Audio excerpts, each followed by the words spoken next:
4, 3. Hello, everyone, and welcome to the Cartridge Club recap of the PlayStation 5 game show. It is it's Rocket Sauce, one half of the Playboys here on the show tonight, and I'm one of the hosts for the show. And joining with me, we have Dean from Round 2 Gaming. Hey, guys. Good to be here. Caleb. Cheers. And other Playboy, Josh. How's it going? What's up? But before we get started here, we did a few predictions last night. So I kind of want to play one because it kind of is an overall prediction for the show. And it's from Caleb here. So I'm going to try to share this here. Bear with me as I share the screen and share the audio. And let's blow the screen up here. And let's share Caleb here. Oh, where'd it go? Great. Yeah. We'll edit this out. Hi, this is Ignorant Caleb from yesterday. My predictions for the PS5 event. I think it's going to be fairly underwhelming, but that could be said for probably any event, especially when there's fanboys like me around. So I will be a little bit more specific. The announcement for the presentation has already confirmed that they really are going to focus on the games. So I don't think we're going to get too much of the system. We may get a screenshot. We may get a quick, 3D modeling or something like that. I don't think there's going to be much of the system, to be honest. I don't think there's going to be a price point. Matter of fact, I'd be very surprised if there was a price point, to be honest. I don't think they're going to focus too much on the controller either, though there's a lot of people wanting to know what the create button on the controller can really do. I think it's too early to roll that out. I think a lot of people have made up their mind that it's basically a glorified share button, and I doubt there's too many games in development that are going to take use of any enhanced capabilities that the create button could do. So if they did start talking about that, it would turn out to be a Stadia thing where it's basically here's a lot of features, but you're not going to see these features for years because developers haven't had the ability to play with them yet. So I don't think we're going to see much of the controller. I think the games though that we will see, I'm going to actually say I don't think we're going to see too many exclusives, honestly, because there's still two PlayStation 4 exclusives that are coming up. Ghost of Tsushima and The Last of Us Part 2, and Sony still wants to sell those. And if they get people too excited about exclusives for the PlayStation 5, then people may say, you know what, I'm going to hold off on buying those two games and wait till I have a PlayStation 5, and therefore I'll buy the PlayStation 5 and then those two games as well. Understanding, of course, that the PlayStation 4 games, those two will be playable on the PlayStation 5, but the point being that if Sony wants people to pull the trigger on buying stuff now, and they have these two exclusives that they've spent a lot of money on and they want to sell, and they want to sell them now. So it's a weird balance. Sony has to get people excited for the PlayStation 5, but at the same time make sure people stay excited with the current offerings, and people only have so much money to spend. So that's going to be my kind of prediction, is it's not really going to be that mind-blowing. I will say too, though, sort of on the optimistic side, I do think there's going to be a pretty heavy focus on gameplay. Something that Microsoft's got a lot of flack for was in their event, they didn't really show any gameplay. PlayStation 5 did show gameplay with Ghost of Tsushima and Last of Us, and people praised them for it, and it was great. I think they have to lean into that somewhat. They won't be able to show extensive gameplay for every game, especially if there's any first-party games. I doubt they're going to show too much gameplay, just because there's probably not really any first-party games for PlayStation 5 that have enough to actually showcase gameplay that they can be confident about. So I would say we will see some gameplay elements. I think Sony will want to sort of mark that. They'll want to make that a staple of their presentations because it's been so positively received so far that, hey, we do show gameplay and not just in-engine gameplay, but actually on the live, PS5 box gameplay. And so that's going to be my predictions. So it's going to be a little underwhelming. Some gameplay because they have to, and not much of the actual box itself, and especially not a price point. Who was that guy? Yeah, he was handsome. You guys, I can't hear you, Ryan. All right, there we go. That's all right. Don't want to hear people me drinking. Yeah. So, what are your thoughts, Caleb? Oh man, did your opinion change, or did you predict correctly? I would say I did some fair predictions, though to be fair, my predictions were pretty general. So I kind of felt like I cheated there a little bit. Some of them I think were probably obvious, but in terms of the main underwhelming, no, that one I was completely overwhelmed. Honestly, I felt like this did a lot more than I was expecting it to. And I'll leave it at that for now. But yeah, that one's definitely, I failed. We heard what Caleb has to say. Josh, since you're part Playboy, what did you think of the overall part of the show? What'd you think? I was really excited about it. I was thinking about it all day, and then eventually got to watch it with my brother, and he's a huge PlayStation fan. We had just a ball watching it. I think it has a good balance between different styles of games. You know what I mean? Like we have the more hardcore shooter, we have the horror, we have the kid-friendly game, we have the platformer, they have action adventure, like anything. If you go in here and you watch this, there's going to be at least one game that you're like, that's my game. I feel like with this whole entire announcement. And I was just happy with, there's very little games in here that I was like, about. And of course, that's probably just like, basketball. But besides that, I'm like, hell yeah, I'll play that. Oh, that looks cool. Oh, that looks really cool. Oh, that looks really cool. And I was just having a good time the whole time. Yeah. Before I cut to Dean here, Caleb, what are your overall thoughts? I know we got your predictions, but overall thoughts. Overall thoughts, I really liked it in the sense, and I am admittedly a fanboy, so it could have been terrible and I still would have enjoyed it. I felt like they definitely nailed the showing off gameplay. I knew they would have to do that, especially when you're streaming like you are, and it's not in person and people aren't able to watch, a broadcast on their 4K TVs or whatever. It's going to be really hard to show off 4K and impressive visuals on a live stream on YouTube. So I think they smartly had to realize not only they just had to default to gameplay, which is what the fans I think wanted anyway. So I love that. A lot of indies, I was really happy about that. I think Sony doesn't quite get the credit that it deserves for having a lot of indies on its platform. Microsoft generally gets that cred, and they deserve it too. I'm not to take away from them, but I don't think Sony gets it as much credit as they deserve. And here they showed it off. Now, there was a lot of indies, and I would say that's a good thing, but my fear is that all of these games they showed is almost in total the games they have ready and they're able to talk about, sort of thing. Because if they had enough first party games to fill up an entire hour block, they probably would have done that because they have some great games to show off. So my fear is that it was a lot of indies, which is probably all they have at their disposal right now. So, but overall, yeah, I really enjoyed it. I couldn't have asked for much else. It was longer than I thought it would be. It was a lot of gameplay, like I said, a lot of variety, like we talked about. I think there's just a lot to be excited for. Good to hear. You're right, though. There was a lot of indies shown here today. And it kind of just reminded me a little bit more of the launch of the PS4, where they relied on, I kind of remember them relying a lot on indies to carry them at the start of the PlayStation 4 generation. And it seems kind of like they kind of maybe dropped off, at least maybe promoting the indies, but there was a good chunk of time when the PlayStation was probably the indie platform until probably, I don't know, maybe the Switch came around and that's true. Mantle, so. And I think with like Xbox Arcade, that hasn't been around in a very long time, I'm pretty sure. That was kind of a place where Microsoft was able to really promote its indies and things like that. Microsoft bought up a bunch of studios that were before independent. So, and they made a big production about that. So that tells you that Microsoft is going to come armed with indies as well. Like that's going to be a lot of what they try to push. So I think Sony had to basically say, we have indies too, don't worry about it. So now they're saying we have indies and we have the first person the story-based first single player experiences. We have it all.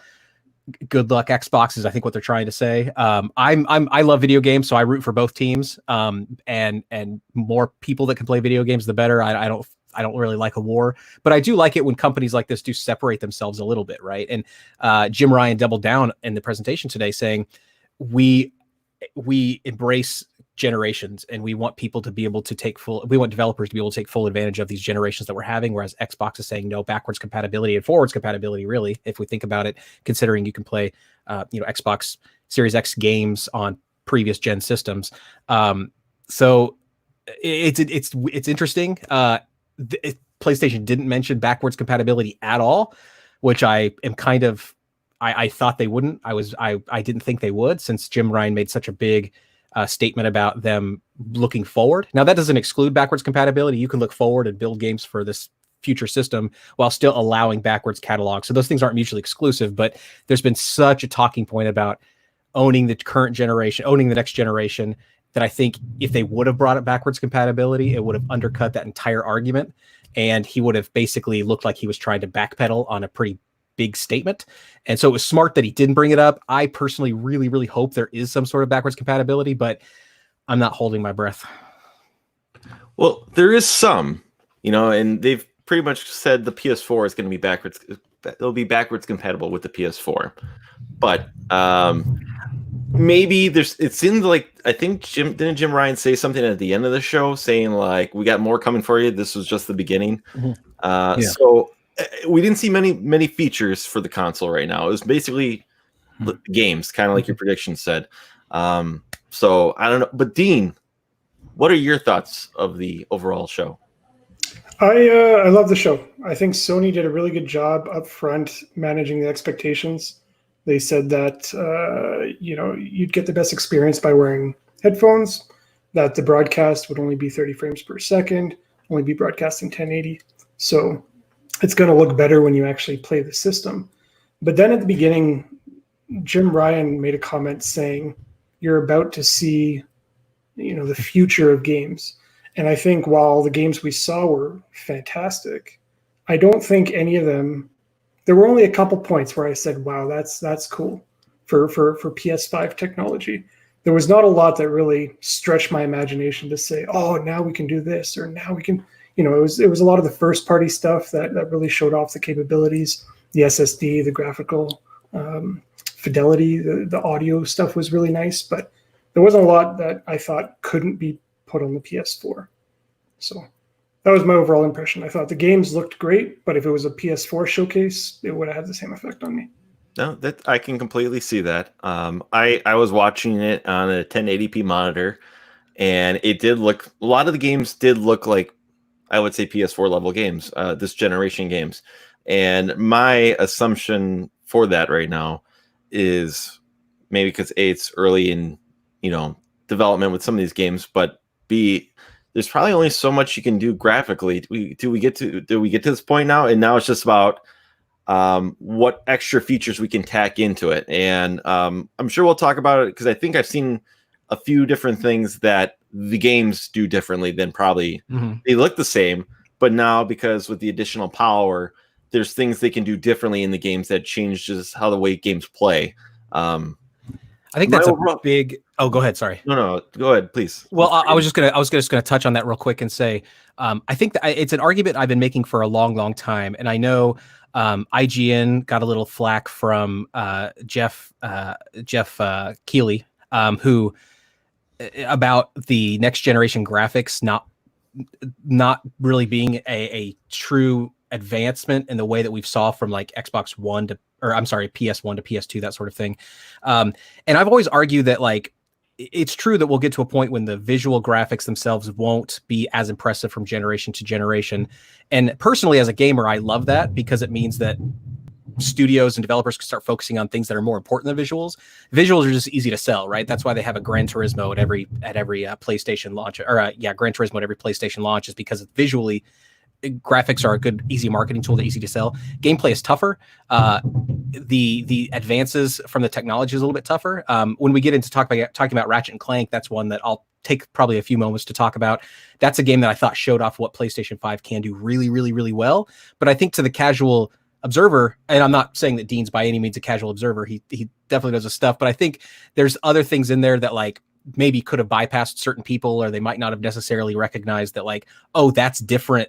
I did, because in current generation systems, they hide a lot of that stuff. Like you could probably make a game that does dimensional changing in a snap the way that Ratchet and Clank does. And we'll talk about that again. Sorry, I'm getting ahead of everyone. You could probably make that game on PlayStation 4, but there's going to be a lot of limitations that you won't be able to do. You might not be able to see the draw distance quite as different. It might not be quite as instant. There's a lot of those kinds of things. And so I think the feature set is going to be what's really, really, really important. And I think once people actually start playing it, getting a hold of these games, that's when they're going to say, okay, now I get it. Because right now I agree with everyone. You could take a screenshot. Honestly, you could probably take a screenshot from the Unreal Engine 5 reveal. Like watching that in motion was pretty incredible, right? Watching the light reflect off everything, very incredible. If you took just a screenshot and showed that to me, I'd say that's probably like an Xbox. What's the current generation of Xbox? One. Thank you. Xbox One / PlayStation 4. That's how out of it I am. Xbox One, PlayStation 4 game. Yeah, I believe it. It's once it start moving and you actually see the motion and stuff that I'm like, No, I'm for my thoughts. I'm gonna kind of repeat what Josh said a little bit earlier, that there was something, I think, at least something for everybody here on display here. There was a few games. I will agree that like there with Dean too, that it definitely looked like a lot of games were PS4 level games, but little details. And I'm just glad. I almost wonder too if they held back other games because they are, and I made some predictions that were wrong. But I wonder if they are holding back games because they're too far out in development. Like you don't want to show something off and you wait 5 years for it to come out. Because people that then every E3 say we're going to see this and it doesn't happen, then people are disappointed. So I wonder if they said, okay, these are the ones that probably be closest to launch. And not only that there's also other shows that are going to be doing game reveals this summer. So, this won't be our first Summer of Games show for the Cartridge Club. Every big game big game show that they do, we're going to try to cover here. So I'm wondering if some were hold off. There's a one in Japan, I think in August. I think EA plays next week, right? Yes, it is. Yep. And there's Xbox in July. I think the one in Japan is the one's replacing Tokyo Game Show, and I think that's in August. And there's some big Japanese developers holding off. I think Capcom has some games reserved for that too. So I think some things are held off, but I'm glad with what we got to see today because some of these games were on my prediction list. But yeah, you know what? We saw a lot of games today. We saw 26 games were shown off here. So let's talk about that for a little bit here. And I'm gonna start off. You know what? I want to start off with Dean here because he made a prediction here, and I kind of want to play this prediction from Dean because he was right twice, and it relates to probably the first two games shown off at. Actually, not the first two games because the first game shown off was Grand Theft Auto 5 re-release, a game that's going to be released on 3 generations. And I was talking with Mark from Cartridge Bros P2, and we're talking about it, and he said, I can't ever recall a game being re-released on 3 consoles, and I was like, well, it's got to be, 3 generations of consoles, and I was like, well, Resident Evil 4 is pretty close, but it's Skyrim's right up there too. Skyrim is pretty close, it's pretty, until I see it come for this generation. But it's a moneymaker. It's sold over 100 million copies, and I guess this one's coming with additional stuff for it. So, and probably a stopgap to hold people off for whatever, 6 or whatever the next Grand Theft Auto game is. But enough of Vice City remake. Let's do it. Let's get to Dean's prediction here. Okay. Again with this nonsense. Cuts away. I predict that Insomniac probably won't show anything about a Spider-Man 2. I think it's definitely in the works, but it's too early to showcase it. And instead, I think they are going to reveal a Ratchet and Clank game. And that's going to act as a PS5 launch title as sort of the family-friendly platformer role in lieu of an Act 3. So no Spider-Man 2, but a Ratchet and Clank game. So, Dean, you're right twice because it wasn't Spider-Man 2.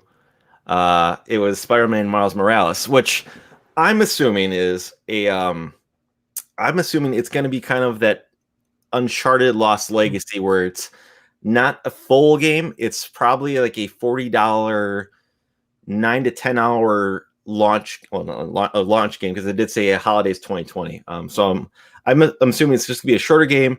And my theory behind they want to show it off. It's gonna be something to really show off the PlayStation 5.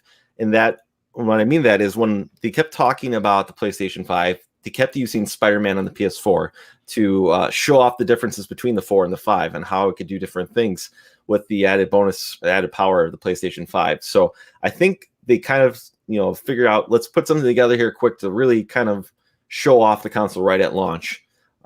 But Josh, I know you're excited about this one, so why don't I let you talk first about this one? No problem.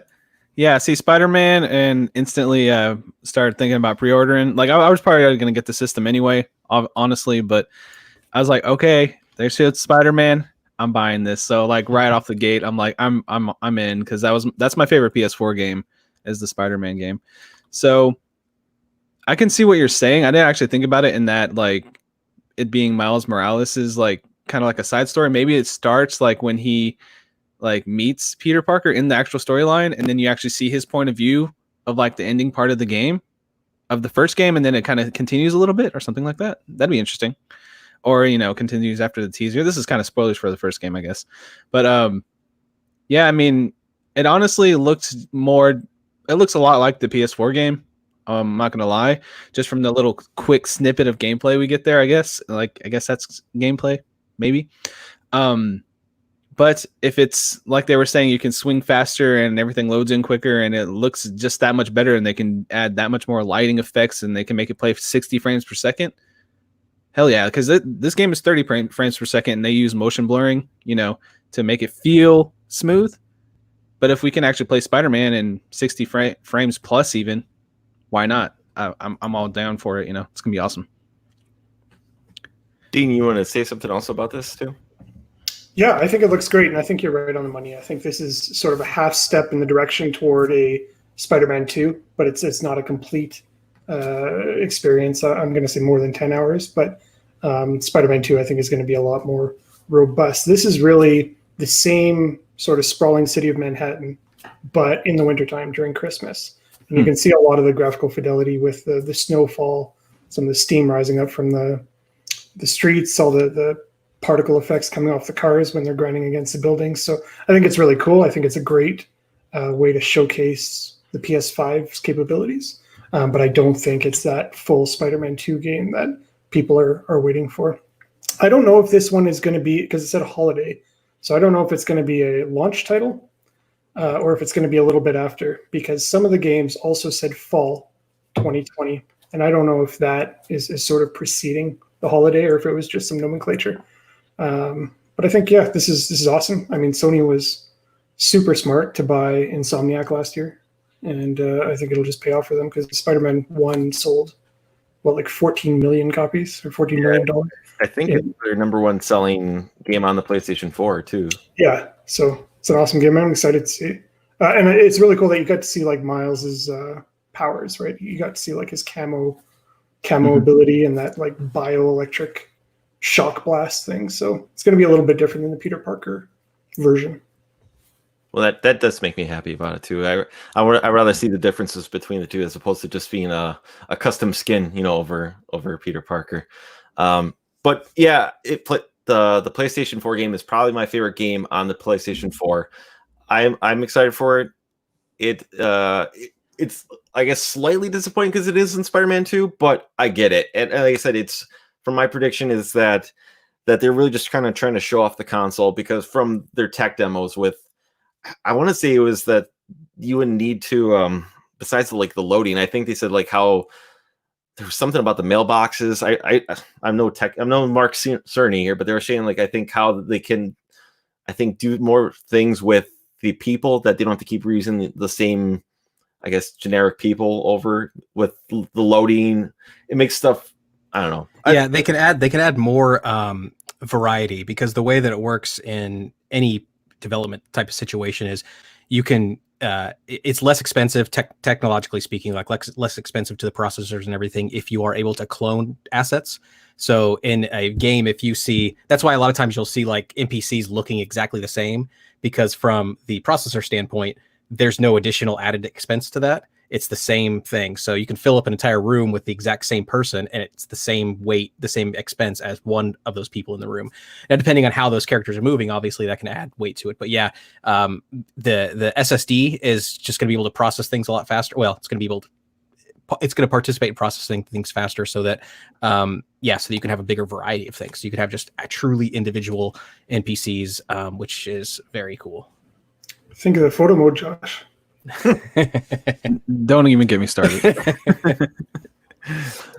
So, and Dean, you also had a second game there in this prediction from Insomniac, and you said Ratchet and Clank. So I'm going to let you start it there as I fire up the screen share for you here. Sure. Yeah, this is one that I thought was going to be presented in lieu of a NAC 3. I think that any launch will need some sort of a family-friendly sort of platformer title to fill that gap. And I think this one does an amazing job. This is probably one of the best displays of the PS5 that I saw the whole show. It looks clean, it's crisp. There's a lot happening on the screen at any given time. And like we'll see in a couple seconds here, the way that they're able to load in entirely new suites of assets so quickly as they start rift hopping through a bunch of different scenes is incredible.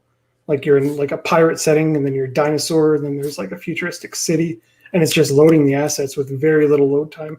And that's sort of the first point that I thought, okay, wow, this is getting my imagination going about what they can do in terms of level design and story flow. But I mean, look at this. This looks fantastic. This is all gameplay that we're seeing, and I don't know. I'm a big Ratchet and Clank fan. I liked it back on the PS3, PS4. I didn't play all of them, and we don't see like Quark or Dr. Nefarious or any of the usual crew of characters. So I don't know if this is going to be sort of another remake or if it follows the same storyline as the originals that came out. But we do see a female Lomax coming up here that we haven't seen before. So I don't know. It looks awesome. And look at the lighting. Like you're going to see a scene coming up where Ratchet like blows up an enemy with a gun, and the pieces of the enemy are casting shadows as they fly by. So that's more with the ray tracing and the PS5 graphics. So I don't know. I really liked it. I thought it was a great showcase. Yeah, I'll say for myself though, like I'm glad I played this like a month ago. I played the original. I didn't know this was not a prediction that for me that there'd be a Ratchet and Clank game here on the show. I just kind of was trying to catch back up on PlayStation 4 exclusives that I've missed, because it seems like this is coming to an end of an era here, for the PlayStation 4. So I was like, I kind of want to get some more of these exclusives in me here before, kind of say goodbye. And I wasn't the biggest fan of the first original one on the PS2. It was okay. It wasn't a bad game. It was okay. It was a little dated, but I played the reimagining on the one remastered for the PS4, and I had a great time with it. I loved it, where now I want to go back and play them all, basically. I guess I want to start back then at 2 and then work my way through the PS3 generation. And there's a lot of them in the series, but I had a really good time with that one, and that gets me so excited for this game here. And like I said, I think this one with maybe the SSD and the speeds for it too, like you can really see how it probably, like the movement with him rifting through from platform to platform. I think that kind of was starting to be like a showcase for the speeds. I've seen that for a few games today too. It's starting to really kind of I think they're kind of trying to show off the speed of games, that maybe how much faster you can move or load something today. I saw a few examples today, and I think Ratchet and Clank was a great example of that today. Caleb, you wanted to talk about this. Yeah, so this game, first of all, I did not have this as a prediction either, because it was about realistic predictions and not pie in the sky dreams. And this is one of those pie in the sky dreams that I'm like, there's no way. But I absolutely love the Ratchet and Clank series. I'm a huge platformer fan. And so I just, never in a million years what I thought. So when it started, I was just blown away.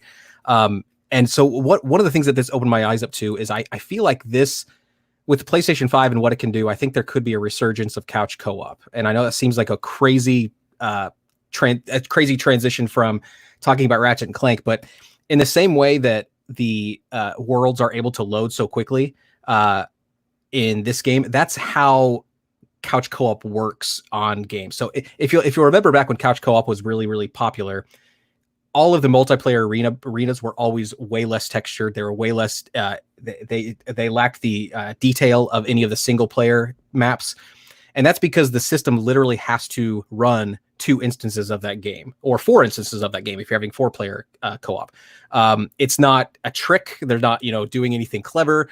It literally is 4 instances of it running. So the game has to be built for co-op. The game has to be built to the arenas have to be built in such a way that they can actually be processed. And so this allows me, and I think there probably was a moving away. A lot of people like to say that the moving away from couch co-op was because online was just bigger, and that online could be profitable because then you're, competing FOMO. You want to compete and buy add-ons and things like that to compete with these people that you don't know.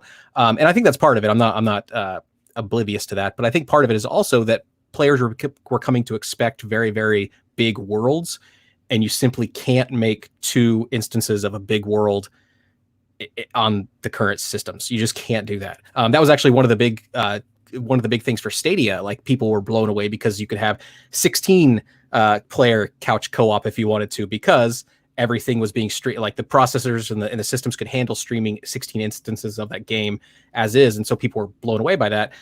Obviously that hasn't happened yet with Stadia, but this lets me think that maybe there could be a resurgence, because now maybe players will be, they will embrace this idea of having very, very detailed worlds that you could have couch co-op playing next to each other in. So I'm really looking forward to it for that reason.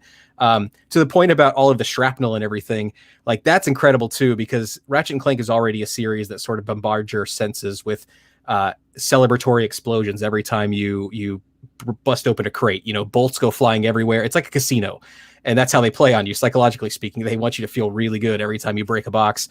And with the amount of effects that can happen now, like, it might be too much. I might be like, I'm an old man now, I can't handle this. But I'll still do it. It's healthier than an actual gambling addiction, so I'm all over it. I'm kind of glad that they did show Ratchet and Clank, and I know Dean mentioned it, that his prediction for the platformers, the mascots, kind of coming back. I want those mascots to come back. We haven't seen a few of them since their main house was on the PS2, and they had some games made on the PS3. But and I realized that the solo first-person games that are, the solo campaigns are probably the big sellers for the PlayStation 4. They, if you look at their sell chart, those are like the top-selling games with your Horizon Zero Dawns, your Spider-Mans, your Uncharted 4s. Those are the big sellers. But I kind of want them to embrace a little bit more this year too, just to get the more.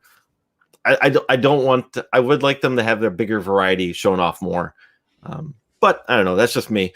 But since you're talking about couch co-op, I kind of want to talk about Sackboy here, because that one seemed like it was big on the couch co-op here. I got kind of I'm gonna share the screen here real quick, and there you go, and here you go, and here we go. But with this game, I got lots of vibes of Mario 3D World for the Wii U. Maybe not so much at the first of the beginning, but definitely at the end, or maybe the midway point of this here. Let me cut a little bit further into this here, where you get to see like this right here. That clearly looks like Mario 3D World solo campaign, but then you start to incorporate more people into this game. And I'll admit, I wasn't probably the biggest fan of Little Big Planet, but that's because I kept getting stuck like into having to do the customizations, and I just don't like having to customize anything. Maybe a couple things, but when there's a lot of stuff and building levels, you lose me. It doesn't bother me for maybe, I don't know. I don't like even choosing my design. Like, I guess I'd rather just be plain boring Sackboy than have to worry about my hat. So, but it looks fun to me. Like, I maybe it's not even couch co-op, but like just playing with this online with friends could be a lot of fun. So, Dean, I know you're on this list. What do you think of this here? Yeah, I think it's cool. It's good to see Sackboy back. I was a big fan of the first Little Big Planet and the second Little Big Planet. And by the third Little Big Planet, I was like, okay, I get it. I wasn't too big into the whole creation aspect, creating your own levels and spending a lot of time designing. So I was more for the platforming as well. So this is just more of the same. I don't know how much you can really expound on this formula. I mean, it's a cute character, and we've seen the whole yarn aesthetic before in Yoshi's Woolly World and in Kirby's Epic Yarn and Sackboy. I think it's a cool aesthetic, a cool gameplay component, but in the end, it's a 3D platformer, and I don't know. It's cool to see the character back, but I don't know what they can do with it differently other than really continue to explore the creation aspect of it. And if that's not there, then it'll be interesting to see how they market it. Cool. Josh. Yeah, I just think it's another, they hit the nail on the head for like kid friendly games. This is definitely one of those. It's pretty easy to see somebody going this holiday being like, okay, I know this Sackboy game's coming out. We got Ratchet and Clank for the kids coming up, and Spider-Man for me. So I was just looking at it thinking the same exact thing, that it looked pretty much like that. Take that 2D formula and turn it into a 3D, left to right. You know what I'm talking about? Like how 3D World did it. That's pretty much what I was thinking as well watching the trailer. And also the graphics didn't wow me. I guess not every single game has to have amazing, like, oh my God, graphics. It served its perfect purpose, and I could see it like as an early PS4 game, even graphically. But technically, I might give it a shot on a discount or PS Plus or something. I don't know. It looks fun though. Speaking of going left to right, I know Dean wanted to talk about Gran Turismo 7 here, so I'm gonna let Dean take it here as I show the trailer for you. Sure. No, it was just good to see. I mean, I was a big Gran Turismo fan during the old PS2 days with Gran Turismo 3 A-Spec. Spent a lot of time playing that game and sort of fell off around 4, 5, definitely 6, and didn't try Sport. So it was good to see another numbered entry in the series. I think that anytime you show a Gran Turismo game, this is a great way to show off the graphical specs of the hardware. It's great to see the sheen on the cars and the audience as you drive by and the different locations. And it's cool to see that they showcase a campaign mode. It's like the old Gran Turismo 4 campaign mode where you have that GT Town hub. You can go to the store, you can go to the used car dealership, you can do missions, you can do license classes. And they're really showing off the Porsche license here, right? They showed the 911, the Carrera GT is coming up. So, they didn't have that license in the first 6 installments. That was all EA that had the Porsche license. So there's another one. And Trial Mountain right here. This is sort of the default circuit that's in every Gran Turismo game. It's like a fictional racetrack. So it's cool to see them sort of create that in a new way that fits to the more accurate representation of the cars. If you look at the mini map, it's actually elongated and it works a little bit better for how they scoped it out on the PS5. So I don't know. I thought, I'm probably not going to buy it, but I thought it's a great way to showcase the graphics. And I know a lot of people love Gran Turismo. I think it's a good counter to Xbox's Forza Horizon.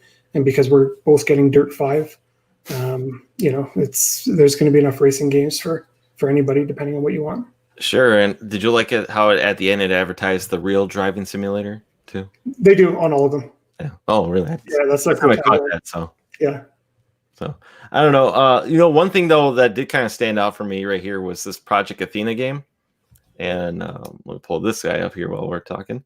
Yeah, because right at the end it was designed, or I guess this is just a working title, right? Did I say it right? Is it Athia or Athia, Project Athia? Project Athia. Let's go with that. I like the fact it shows like it's pretty fast here. You'll see in this trailer here. But it says it's being designed exclusively for the PS4 or PS5. PS5, right? Yeah. Which makes me think, we know it's an exclusive, but it looks like this is one of those games that's really going to try to show off the speeds of the console. You can see right here with the platform. It almost gives me kind of a little bit of the vibes that we almost saw with that Unreal 5 trailer, a little bit with the jumping right there. But I don't know what this game is, but it had my attention with it being marketed right here with the design with the PlayStation 5 in mind. And Dean, why don't you tell me something about it, because I see your name's on this list. Yeah, I mean, we've seen Square do this time and time again, where they put out these cryptic trailers and then you don't hear anything about them for another 6 or 7 years. I have a feeling this is Final Fantasy 16. I know it's a different team. It's Luminous Productions. They use a Luminous Studios engine, which is used for Final Fantasy 15.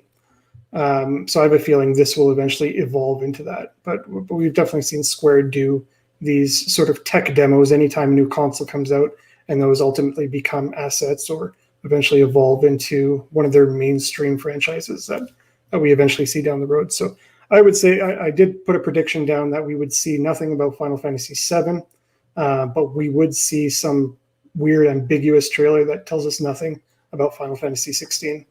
I'm going to call it. That's what we saw. what can I ask? What hint do you think gives it away that was Final Fantasy 16? Like, what do you think? So right off the bat, to me, it looks just like Final Fantasy 15. It's the same team, same engine, and similar battle system. It looks like, and with the dragons and that tentacle creature that looks sort of like a Malboro, and the different fantasy locations. I can definitely see this just becoming the Final Fantasy 16. We've never seen a Final Fantasy with just one main protagonist before. It's always a party adventure. So this is either early on in the game or just a concept design. We've also seen Project Octopath Traveler, which became Octopath Traveler. So this could eventually just become Athia or a different spin-off altogether. But I think this looks like a lot of work to put into a brand new IP when you're somebody like Square, who's pretty hit and miss in a lot of respects with the fan base these days. So. Well, I appreciate that segue you gave me there. Because speaking of Octodad, they had a from the studios who brought you Octodad, they had Bug Snack, right? Yeah. Who wants to start this one off here? Who wants to talk about this one? I just think it looks hilarious and cute and fun. I'm very excited for it. I love Octodad. That sense of humor is I don't know. Doesn't look like it's physicsy like Octodad is. So right here, Josh. I don't mean to cut you off. For a second, I thought you got your Ape Escape prediction right here. For a second, yeah, I was thinking that too because of the graphic style. I was like, oh shit, Ape Escape. But yeah, I like Octodad because the humor is just so absurd. Like he's obviously an octopus. Nobody realizes it. It's just funny in that kind of in your face way, and I think that their sense of humor in this. I guess it looks like almost like a Pokemon collectible food game, kind of. It's kind of hard to tell what this game is. Like, what do you think it is, Caleb? Like, what do you think from the trailer of this? I think Pokemon food collectible game probably is as accurate as anyone can guess. I'm just glad Young Horses is doing stuff. Like I replayed Octodad about a year ago and fell in love with it. I love that game. It's very difficult, I think, to make video games funny. Like you could have video games with funny writing. Any medium can have funny writing. But what can you do with the actual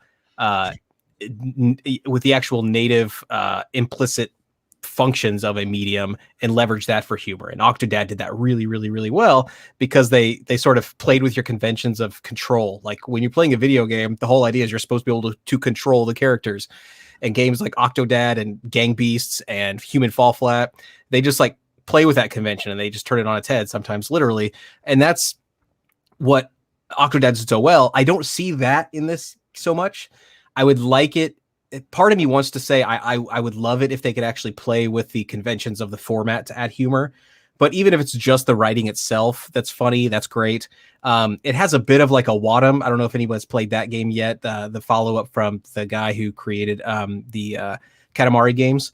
But it has a little bit of a feel to that because in that game you actually eat your friends and poop them out, and it's all kind of weirdness. And this kind of feels a little bit in that vein. So this is definitely a game that I want to try out. And I think at the end of that clip I just saw, did it say it was for PS4 as well, or did it say PS5? It said both. I just saw that too. So, yeah. So even if I'm not a day one PS5 buyer, I'll pick it up for PS4. It looks really fun. Yeah, it's. I mean, just seeing baby back ribs crawling around like centipedes. I mean, come on, I'm gonna play just because of the absurdity of it. Yeah, it's gonna be great. Oh, you're on mute. You're muted. Sorry. One thing. I don't have a good transition for this here, but I'm going to say one thing that kind of wowed me a little bit, and I've never played it, but because back in February, Bloodborne was the Cartridge Club Game of the Month, and I had a great time playing it here. And one of the main rumors, there's two rumors surrounding Blue Point. One of them was that they were doing a Metal Gear Solid 1 remake, and the other one was that they had a Demon Souls remake. And lo and behold, today we got a Demon Souls remake, and it was full on display here. It looks great to me. I'm kind of excited for it. I've never played I own it for the PS3. I just have never gone around to it. I've only played and beaten one from Soft Game. Actually, I don't know. I played a little bit of Sekiro last year, but this one, I don't know. It really it's gotten me excited for the PS5. I know a lot of it looks kind of cutscene-y. There's a couple parts in here where I think it's gameplay, but I guess you just gotta wait to see. I know they did a really good job with the Shadow of the Colossus remake. But I wouldn't doubt that there actually is. They are probably also working on a Metal Gear Solid remake. I think there's a lot of smoke rumors this year where they just weren't going away. One of them being Silent Hill. That was a prediction of mine that did not come through. But I don't think that there's. I guess to give up hope on that. I really think that actually is something coming out of that one. But to me, this looks awesome. I'm very excited for this. I know it's kind of hard to get people into these games because they're brutally difficult. But I don't know. This was one of those games for me that really stood out for the show. Have they said if I know I'm not on the list here, but I was going to say, have they said if this is a complete remake or are they doing just the graphical like they do with Shadow of the Colossus with similar gameplay? Do you know, or have they said, or I was just curious. I do not know. Yeah.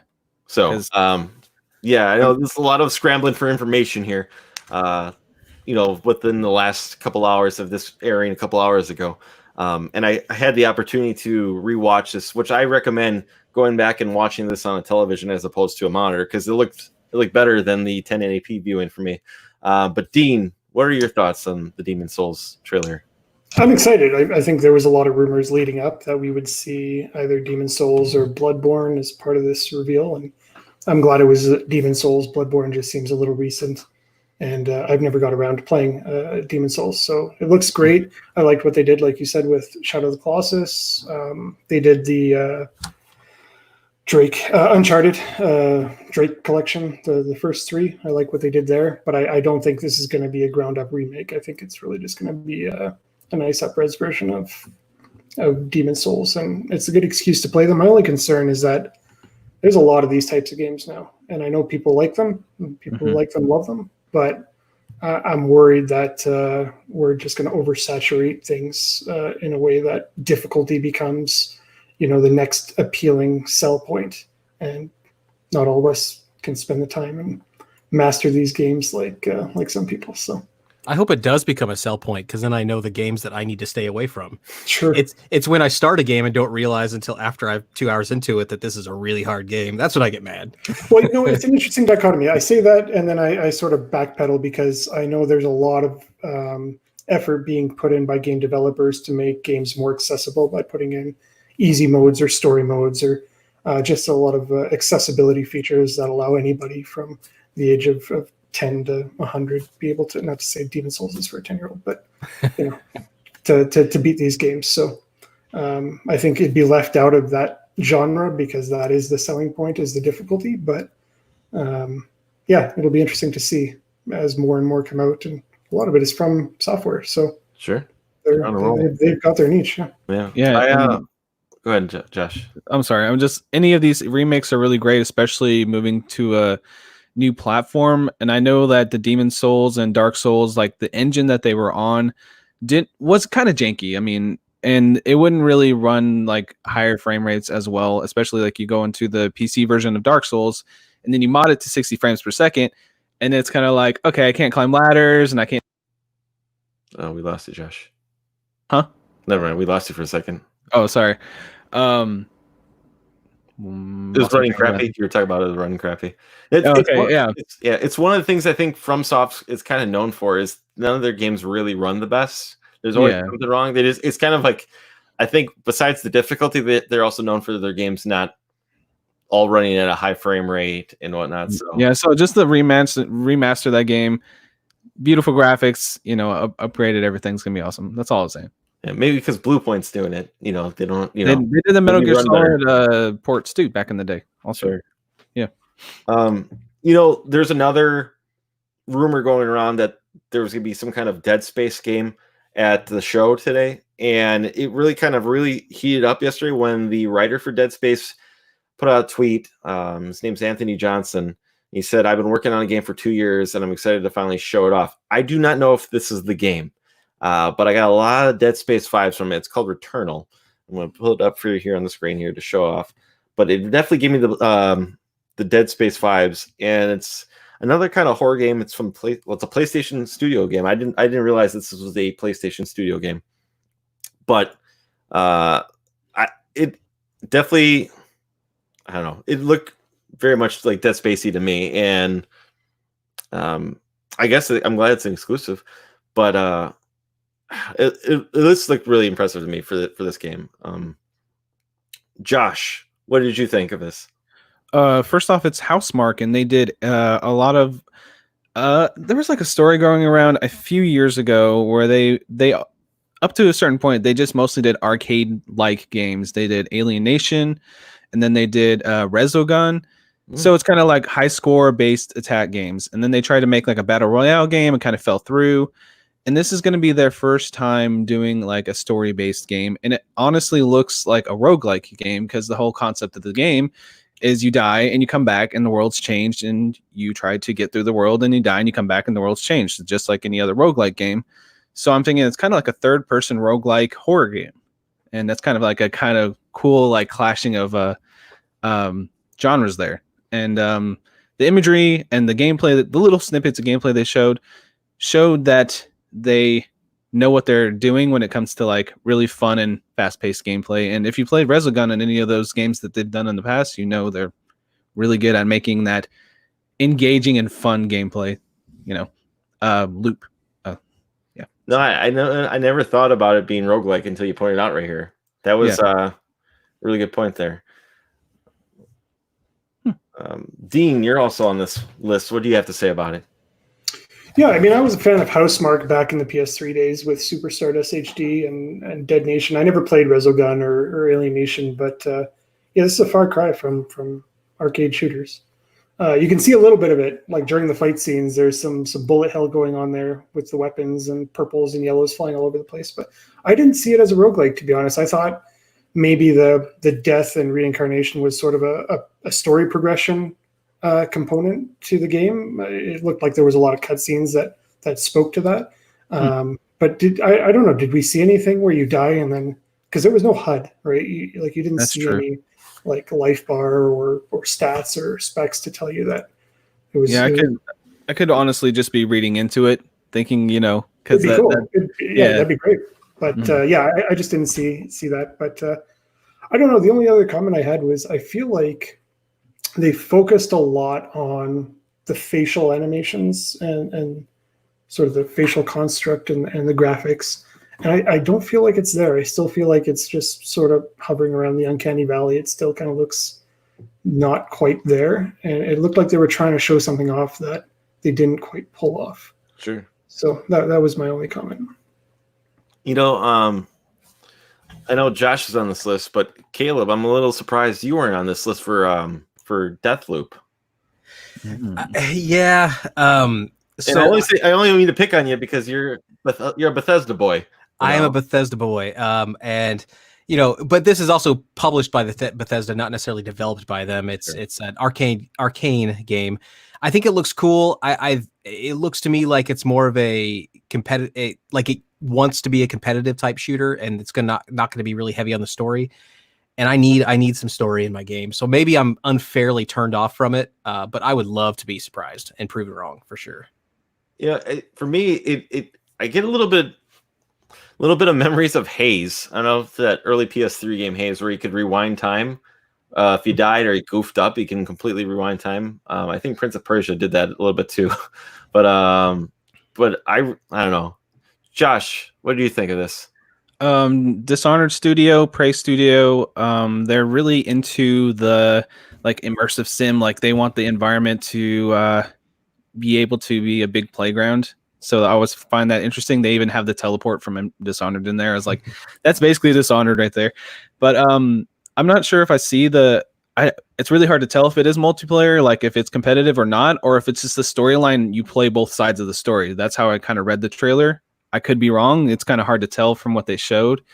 So, I mean, you play your own worst enemy. It would be kind of fun. It's an interesting idea. I don't know if that's going to be the thing, but they usually have pretty interesting stories in their games. So I hope it lives up to like a Dishonored to me, because I like both of those games quite a bit.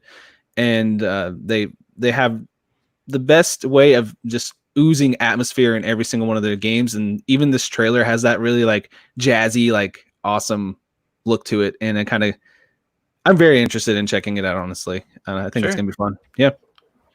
No, I think it's a very fair comparison for it. I wanted to bring up Little Devil Inside. Now, Josh, I know you're on this list. I'm gonna let you start it here, but I also want to speak of it. As I put it up here. I just think it's an interesting look. For one, I'm not really sure what the game is really. I guess maybe it's the old man's telling the storyline, the story. I couldn't really tell.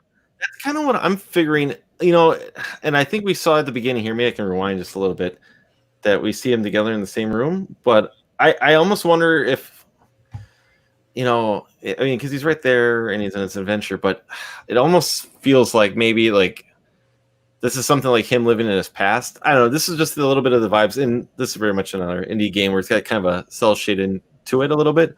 But I kind of almost feel as if like this guy's living the life that the old man had, or maybe this was like his life in his youth, and now he's got this boring old man life, as you see in this trailer here.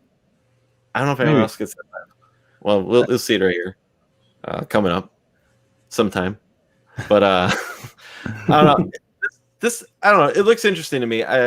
This would be a game where like if PlayStation's if PS Now had it, or it came to Game Pass, I'd be all on it to try it out right away. But a game I eventually get around to it. But I don't know. It has my interest because I don't know. I just like the art style. I think it looks really nice. The gameplay looks pretty fluid and fun too. Even though I don't know what exactly if it's a survival game or if there's a storyline to go through, it's kind of hard to tell. You can see some of the influences from other games. Like there's a clip where I get a little bit of the Arkham vibe with the Scarecrow. There's a poop joke right here. Everybody pause for the poop joke. But yeah, because it seems like it's all over. Like it changes up its style of game. I don't know. It's like this right here. I get very much the Scarecrow kind of vibe right there from Arkham. But I don't know. It's got my attention, is how I should say it. So, but I don't know. There's another. Let's dig some of these up here. Kina, is that what you're thinking of? Yeah, Kina's the next one I kind of want to bring up because I get the same kind of general vibes from that one, where it seems like you could see the influences from other games being in it, and the one that stands out the most for me is probably it gives me kind of a Zelda vibe for it. I don't know how anyone else generally feels about it as I dig out the presentation here. This was probably one of my favorite games in the whole show, to be honest. I don't know, something about it just it feels sort of like Miyazaki, like Studio Ghibli meets Pixar meets Pikmin in a way. You got all these little guys like following you and picking things up and carrying them around, and it's sort of your hack and slash style, but in a really beautiful format. And I like the character. I don't know. This is just a really, really nice looking game that I could see myself picking up. Mm-hmm.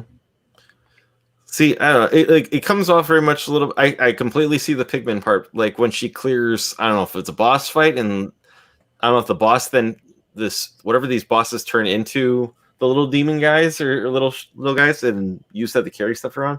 But I don't know. I definitely get also the vibes of the Zelda feel for it. Josh, what do you think of this game? Definitely do get the Zelda vibes, maybe a little Breath of the Wild-ish when you look at the environments. But I definitely feel the Studio Ghibli stuff. Like it really feels like that whimsical. It has a whimsical. That's the best word I can think of for this. It's whimsical. And I would just have the biggest smile on my face right when I first saw this game. So, and the gameplay actually, the little snippets we get looks pretty interesting and fun. And it kind of reminds me of Okami, where you defeat the evil monster, that's the sludge monster or whatever, and you turn the world beautiful as you do it, which is always a nice touch in a game. Make your environment more beautiful as you destroy monsters is always fun. So yeah, I'll check it out when it comes out for sure. It looks really great. And I think this one does show off the graphics in an interesting way for a PS5. I bet this plays very smooth and looks very great on like a really nice TV and everything. Did they say who's making this one? It was like a small studio. Ember Lab. I haven't heard of them Yeah. before, but Yeah, I they don't made know. it sound like that they had not really developed something this big before. And I actually took a look because I really like the art style here. So I took a look at their portfolios online to see if there's been any games that they've made. And there's a little bit on there, but they have actually a reel of just character design stuff. And they actually have some Majora's Mask stuff in there. So they didn't actually work on Majora's Mask or anything like that, but obviously they were very inspired by them enough to make character models and stuff that kind of showcase their talent. So the Zelda then comparison makes a lot of sense. It seems like that's kind of in the roots of their studio. So yeah, those like forest dryads that we saw with like the wooden masks, very Majora's Mask style. So I want to show off another game here, and it's on your list here, Caleb. Solar Ash. So this was. Let me find my notes for it real quick. Sure. So Heart Machine, I think, will always have a special place in my machine. I thought you probably thought I was going to say Heart. And they it was one of those games. Hyper Light Drifter is really the only game they've made of any note anyway. Came out a few years ago, 2016, maybe 15, something like that. And it was a game that I thought I was going to hate because all you hear about is how hard it is. And it's a game I ended up loving, and I played it through, beat it, and I was surprised at myself. So I've been waiting for them to do something else because they haven't done anything since that. And I've also been especially interested in them because they have staffed Chelsea Hash, who did some work with Giant Sparrow on What Remains of Edith Finch, which everyone here knows probably is my favorite game of all time. Also Michael Kwan, who was on Giant Sparrow, who's at Giant Sparrow and did work for What Remains of Edith Finch. So it has two of those people on staff, plus Alex Preston, who's the lead over Heart Machine. He just has a really interesting story. He seems like a really cool guy. So I was like, what's coming up next from them? And so I saw this coming, and I had a couple of thoughts. So one, I was like, oh, it's not, pixelated, because that was one of Heart Machine's allures. It was very pixelated. And I'm like, that's okay. You can't make just pixelated games, especially, you're being creative. You're allowed to try new things. But then I saw that it actually is very much the same sort of motifs and visual style or visual identity as Hyper Light Drifter. And so it's like they're trying to go for the best, or they're trying to have their cake and eat it too, so to speak. Like they want to appeal to the people who know Hyper Light Drifter, but they also want to advance beyond 8-bit graphics, or pixelated graphics, I should say. And I don't know how I feel about that. Like the creative in me says, yes, do whatever you want to do. But the pessimist in me feels like there's an angle that they're trying to go for, that they're trying to market and straddle things, because why not commit to a pixelated design, or why not divorce yourself away from the purples and pinks and dark blues and things like that of Hyper Light Drifter? None of that's to say that I'm going to avoid this game. I'm actually going to be all over this game, and I'm really, really excited about it. And considering, as much as I'm saying, like, why distance yourself from the pixelated graphics? I mean, Chelsea Hash probably she's not, that's not her forte, and I'm guessing she was brought into Heart Machine to do visual stuff, since that's what she was in. I don't know her actual title at Giant Sparrow, so I'll just say she did visual stuff. I'm guessing that this is more in line with what she would bring to the table anyway. So I'm really excited to kind of look forward. I'm excited to see what happens. It does seem like it appears that it's kind of in the same universe as Hyper Light Drifter, which is cool, because I would love to see how a story in that world would maintain, since kind of the Hyper Light Drifter story is about not surviving, and it's kind of about death. And so it's going to be interesting to see how they carry that on. It's going to take some narrative hoops, and Hyper Light Drifter wasn't a narrative heavy game necessarily. So it's interesting. I have a lot of questions, but questions I'm excited to see get answered. Josh, what are your thoughts? Caleb summed it up really great by saying it looked like Hyper Light Drifter, maybe like in a 3D aspect. Like he said it way more, a lot better than I can. But yeah, basically I did play Hyper Light Drifter and actually never beat it. I played quite a bit and got very far into it. It's been a long time since I played it, but I really appreciated the artwork and the style and the gameplay and the music and everything in that game. It was just awesome. And seeing this, it kind of, I'm kind of curious about the gameplay in it, because it definitely looks like it kind of has like a gravity or like a like a twisted, like, I don't know, like there's like a dark side, like he literally goes up and underneath, and then there's like two different sides to this world. So I'm kind of interested in see what the gameplay is going to be like there. But this trailer just oozed style, and I'm very excited to check it out when it finally releases. You know, they actually announced this game before, I think, didn't they? I feel like I've heard about this before. Oh, maybe. Yeah, I don't know. I feel like I heard about it. Like maybe they just said, "Oh, we're making another game, and it's called this." You know, what is this called? Solar Ash. Solar Ash. Yes. They might have just said, "Hey, we're working on a game called Solar Ash," and that's about it. But I feel like I've heard about this game before. Well, it does come out this year, and it's going to be published by Annapurna, who's my favorite publisher by far. Like everything they publish is just so cool. And they have like 4 games, I think, that they're publishing that were announced at this event. So like they have them and Sony are tight, and that makes sense because Annapurna actually took over a lot of the projects that Sony had to drop. What Remains of Edith Finch being one of them during some transitions and stuff like that. So there's a good relationship there. But yeah, it's I don't know. It's really interesting, man. I'm super excited to see what happens. My fear is maybe it's going to be a little too. The gameplay is not going to be unique because the trailer, to your point, Josh, it doesn't reveal too much about how the gameplay is going to be, and it could be like exploration heavy, which I'm for. I like those kind of games, and that'd be awesome. It didn't really show too much combat, and Hyper Light Drifter was all combat, and so I don't know what they're going to do with it. So I'm just very excited and curious. Yeah. Have you guys played Fury? F-U-R-I? Yeah, I find the art style very, very similar to that. And, and you couple that aesthetic with like a synthwave track. That's a good game. The Hyper Light Drifter music, if you haven't played it, definitely do. But it was like very minimal and sparse, and most of the music was guttural and like sort of.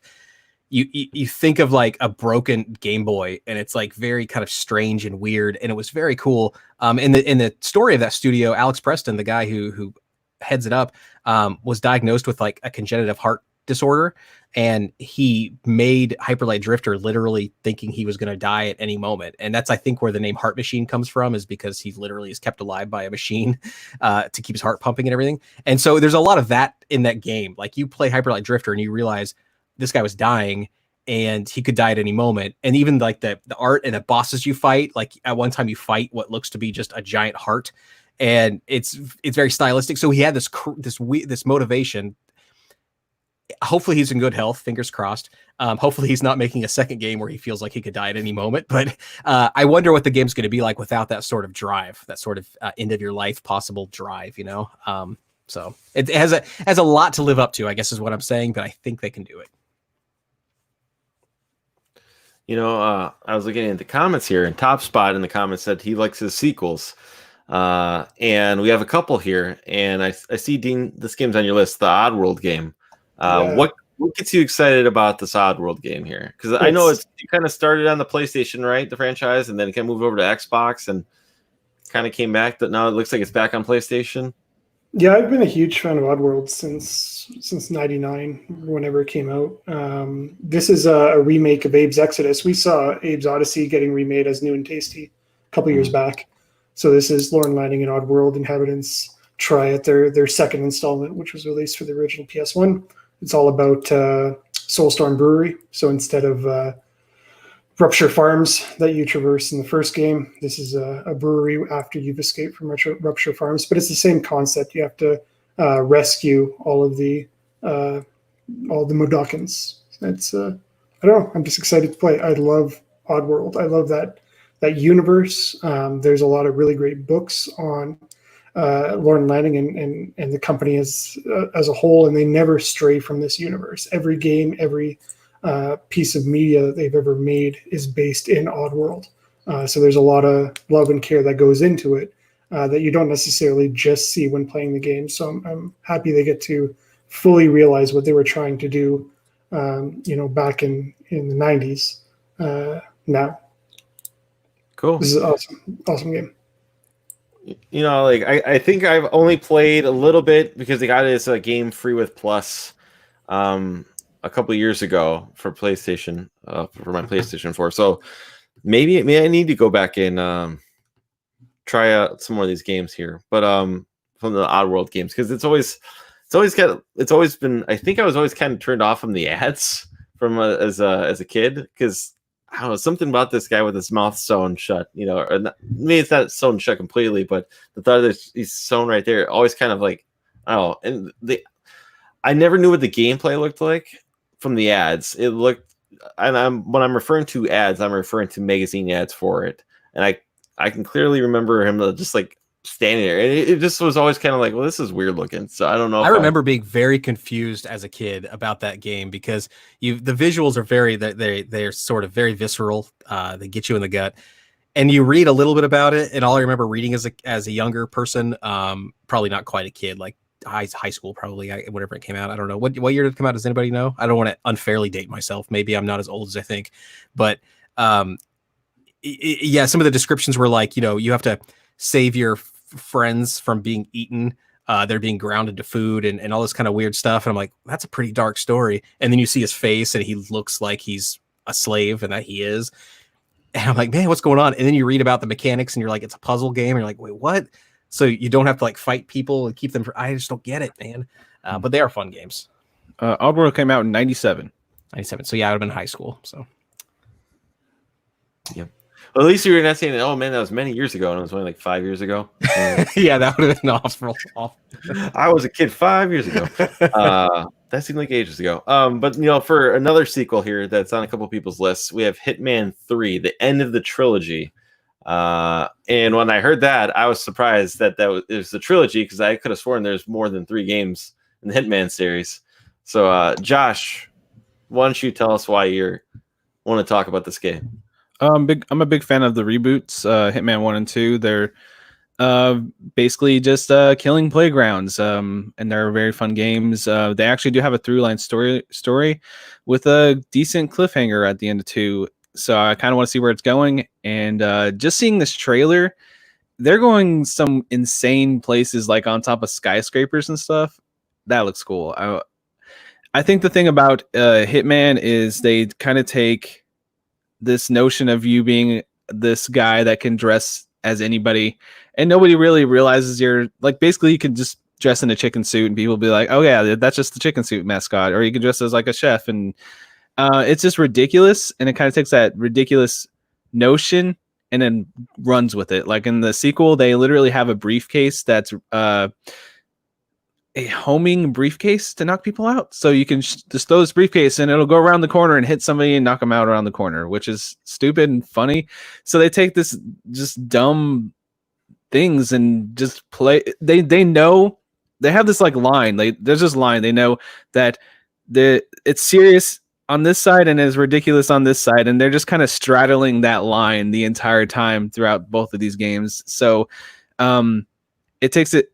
I just look forward to seeing what they do next, because every time I play these games and I take out an explosive rubber ducky and explode somebody, it's just a really good time. It's the best unintentional party game ever. Yeah.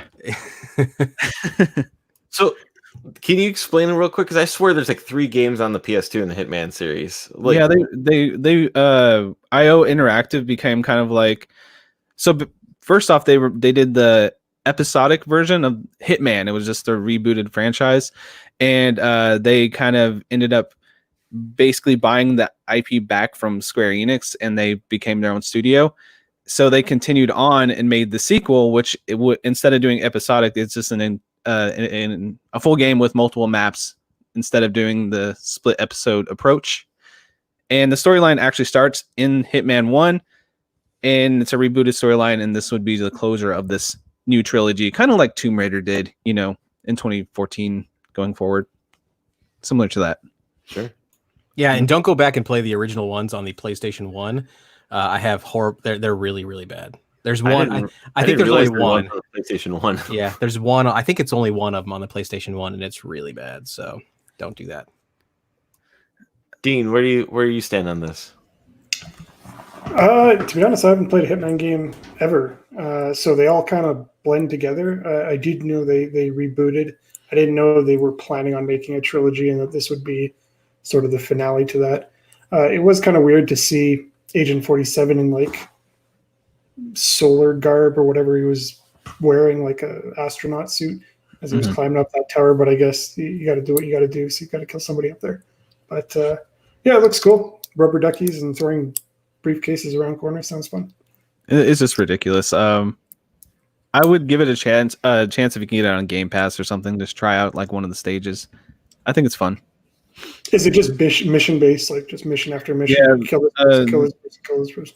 Pretty much, and there's a storyline behind it, of course. And then like a lot of times you can do it a directed playthrough. Like they'll actually say, okay, this is what you got to do next, and do this, do that.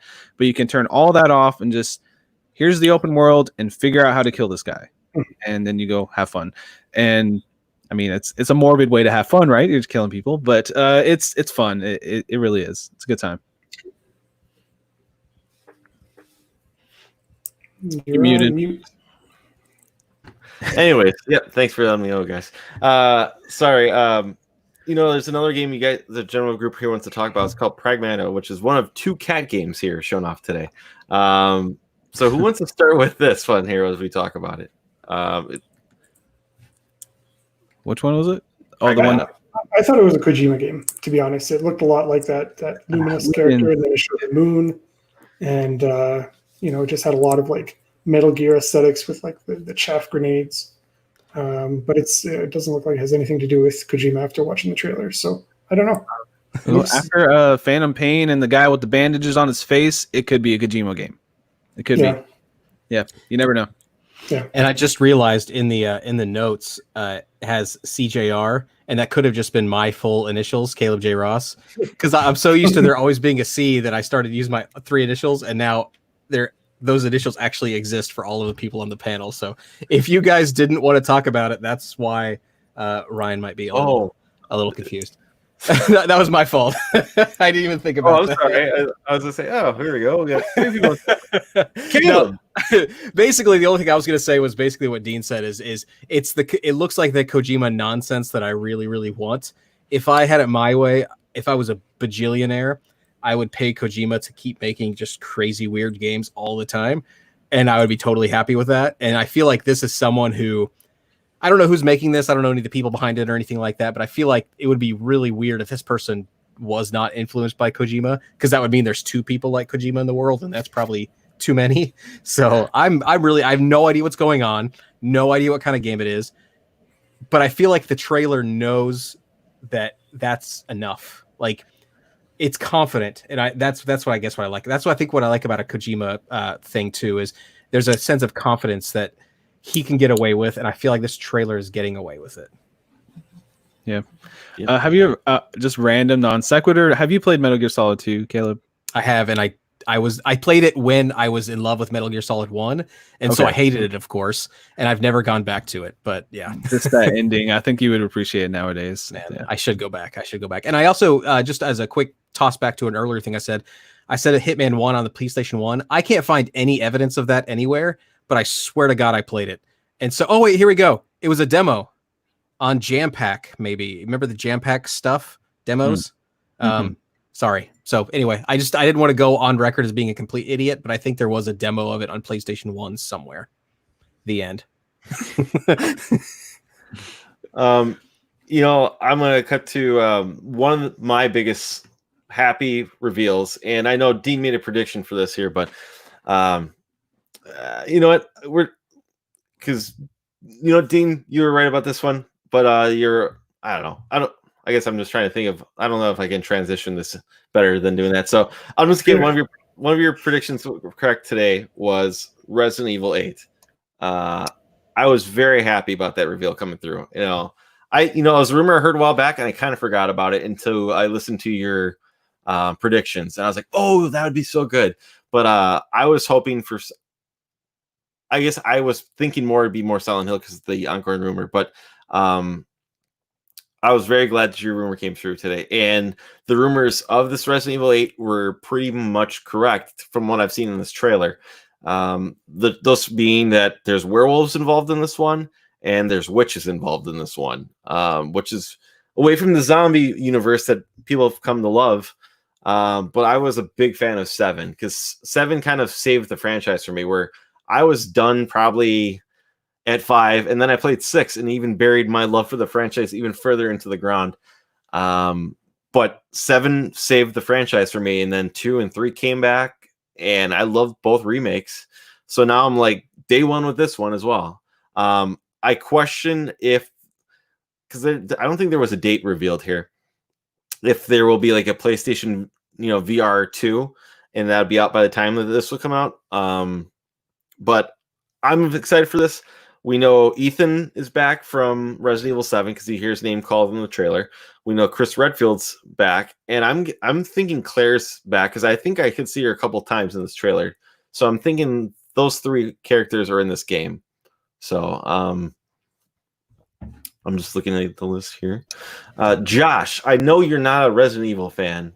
Not really. But why are you on this list? Because I just like the atmosphere of the trailer. I didn't.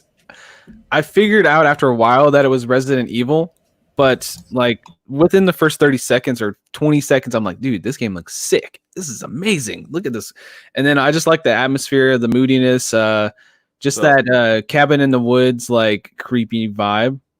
Did I freeze or something? Oh no, that's me. Sorry, I was just trying to get because I'm pretty sure that's. Sorry, continue talking. I know I might be distracting, but I'm just trying to get it because I think Claire is right here. Right prior to that, I apologize. Oh, you're not showing the screen. Oh, I apologize. Sorry, guys. Yeah. Okay. But anyway, it just gave me that vibe. I was like, damn, this looks really cool. And then I saw, of course, that logo right there, and I was like, okay, this is Resident Evil. Probably 8. And then it said Village, and I was like, okay. And then it showed the 8. I was like, all right, cool. And just werewolves and just this general look.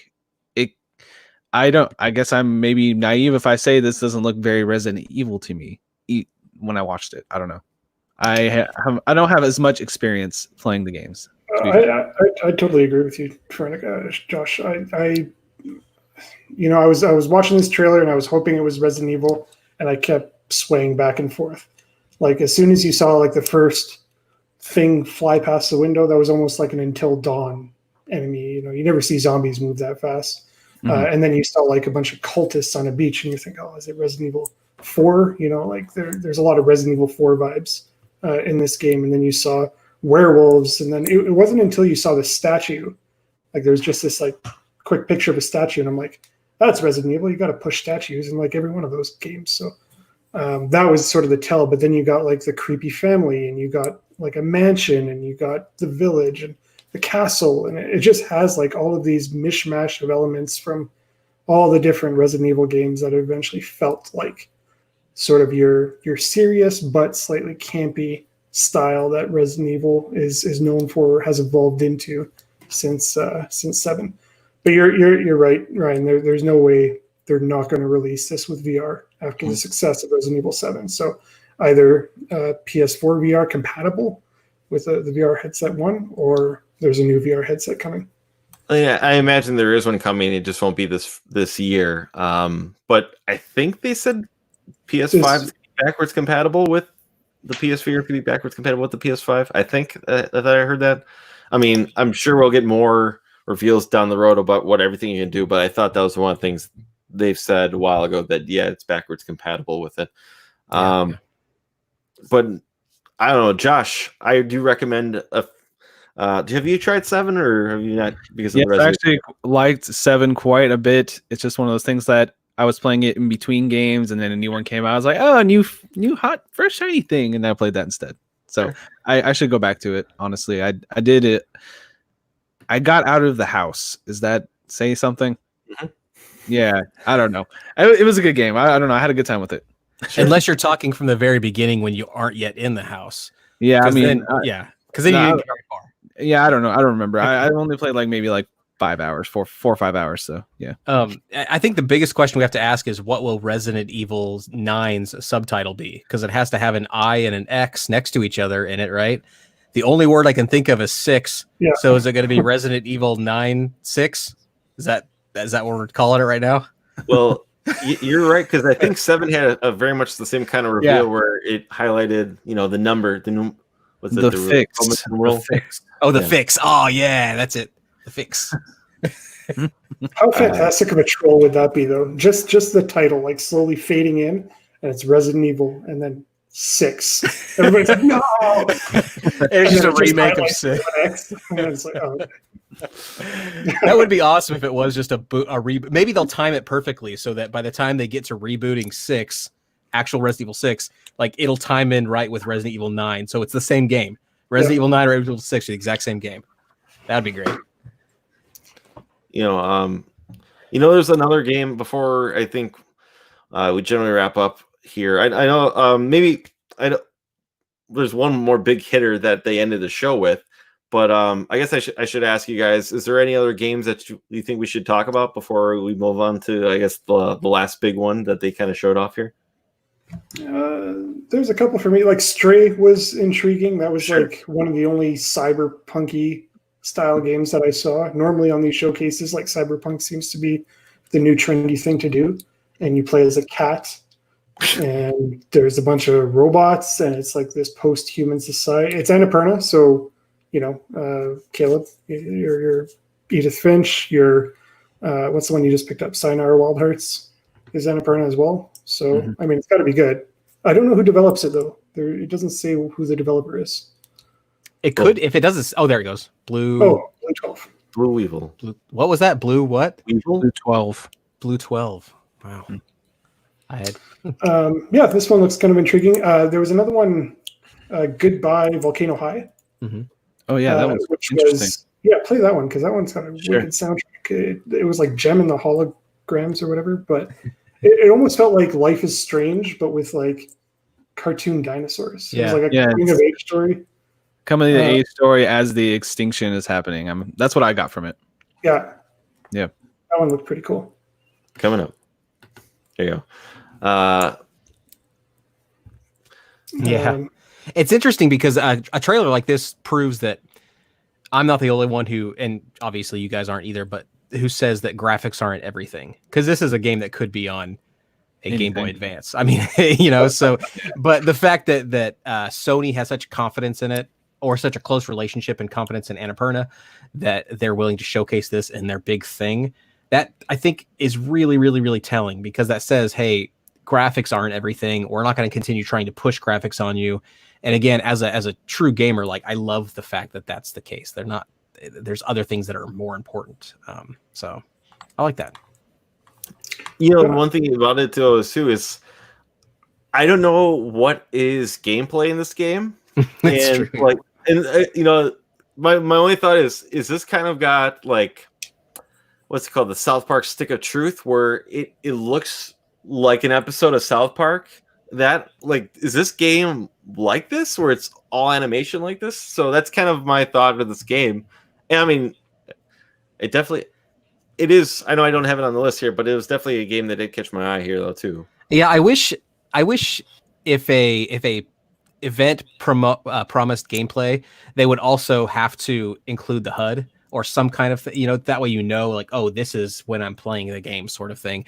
But in cases where there is no HUD, then, or no UI or anything like that, then yeah, it makes sense that you wouldn't add it because you can. So I'm going through the list, Ryan. There was like a Shinji Mikami game. Which one?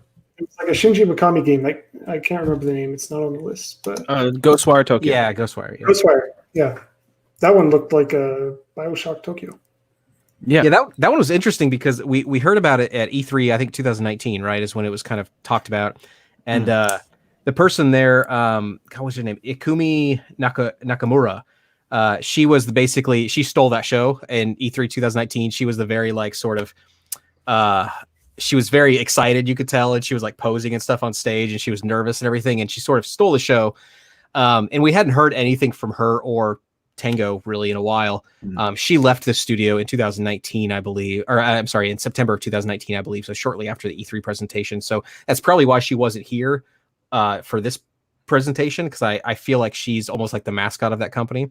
But I'll say Ghostwire, it's interesting to me because I always just assumed it was going to be a Evil Dead Evil Within third person sort of horror kind of game. This makes it look like a straight up first person actiony cyberpunky type ghosts thing, and I think I'm more excited about it now, even though I think it looks a little. I know I just got through talking about how graphics aren't that important, but I feel like looks wise, it doesn't look next gen. It looks, current gen. But I'm excited about it. It looks, I mean, it seems very interesting and weird. It's almost like another Kojima kind of weirdness there. No doubt. I don't know if it's kind of that. I keep getting like Killer 7 vibes a little bit from it, but I don't know. I thought this game was showing off. I just couldn't put it to my T that if it was from last year's E3 or where I saw it, but I guess it is that game that was shown off last year at E3. And did Tango do Evil Within?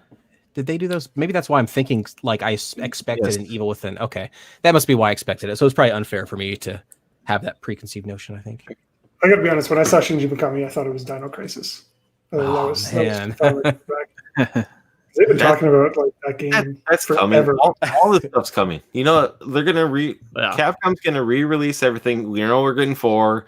And there's probably be a Code Veronica and Dino Crisis because you know what? These Capcom Resident Evil horror games or Resident Evil, all these like horror games from their past are making money, right now for them. So they're coming. We just didn't see them yet today.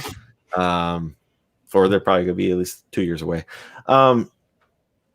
Anyone else have any other games before I guess we end up with wrapping up the games here before we go to talking about a couple of things on the here? I just want to mention that Destruction All-Stars game. Kind of fun. Sure. Kind of like a Twisted Metal and without the gore, right? Yeah, I was going to call it Twisted Metal Fortnite. It looks like it's... Yeah, there you go. Yeah. I'm cool with that. I mean, if it's affordable, I'll check it out. Why not? Yeah. I mean, this looks like a really nice like $20 game just to mess around with. Well, if they made it free to play, it'd probably kill, Yeah, true. I mean, it actually does have that vibes that they could just like, hey, you can get this car and buy a battle pass or something. I could see that for this. And I like arcadey car battlers and arcadey racing games, so I'll check it out if it's received well. Is it car versus car, or I guess it is here, but there's I saw like people like jump out of their car and like start ripping people out. So I wonder if like you could, it's a sort of a mix of like a Grand Theft Auto and Twisted Metal Black, where you could, if you get hit enough, you can sort of escape your car and then try to steal someone else's car in the middle of the battle or something like that. That'd be kind of cool because then you've got two different character mechanics that you have to wrestle with, which is a layer that these type of battle royale type games or these battle games just don't have. It's usually you're this character, use this character's abilities, and that's it. So imagine like if Overwatch let you run around in golf carts, that's a whole nother layer. Mm-hmm. And that could be really cool. But it doesn't seem like your out of car actions here are to the level of like a, first person shooter like Overwatch or something like that. So it's probably going to be lopsided to where it's more car, less person. But it's cool idea, cool concept. But I'm with Josh. If it's $20 or so, I might check it out. That's a really good comparison. Like a hero shooter, but you just flip your heroes on the fly. Like with just capture that. Yeah, that'd be cool. Mm-hmm. Yeah, I got a little bit of the Twisted Metal vibes from it, and a little bit of like Rocket League. I guess I see just from it too, but I know there's no ball or anything from it. Just me, just they could add that as another mode. That's also, it opens up for that, right? They could turn, because Rocket League has exposed people to the idea of like using cars as sports equipment.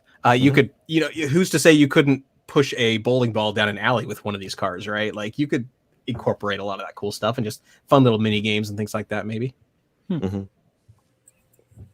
And I guess before the end of the show, but one of the last games they shown off, which was, I guess, my prediction. I don't know. Should I show it here? I don't know. Well, I don't think we need to show it.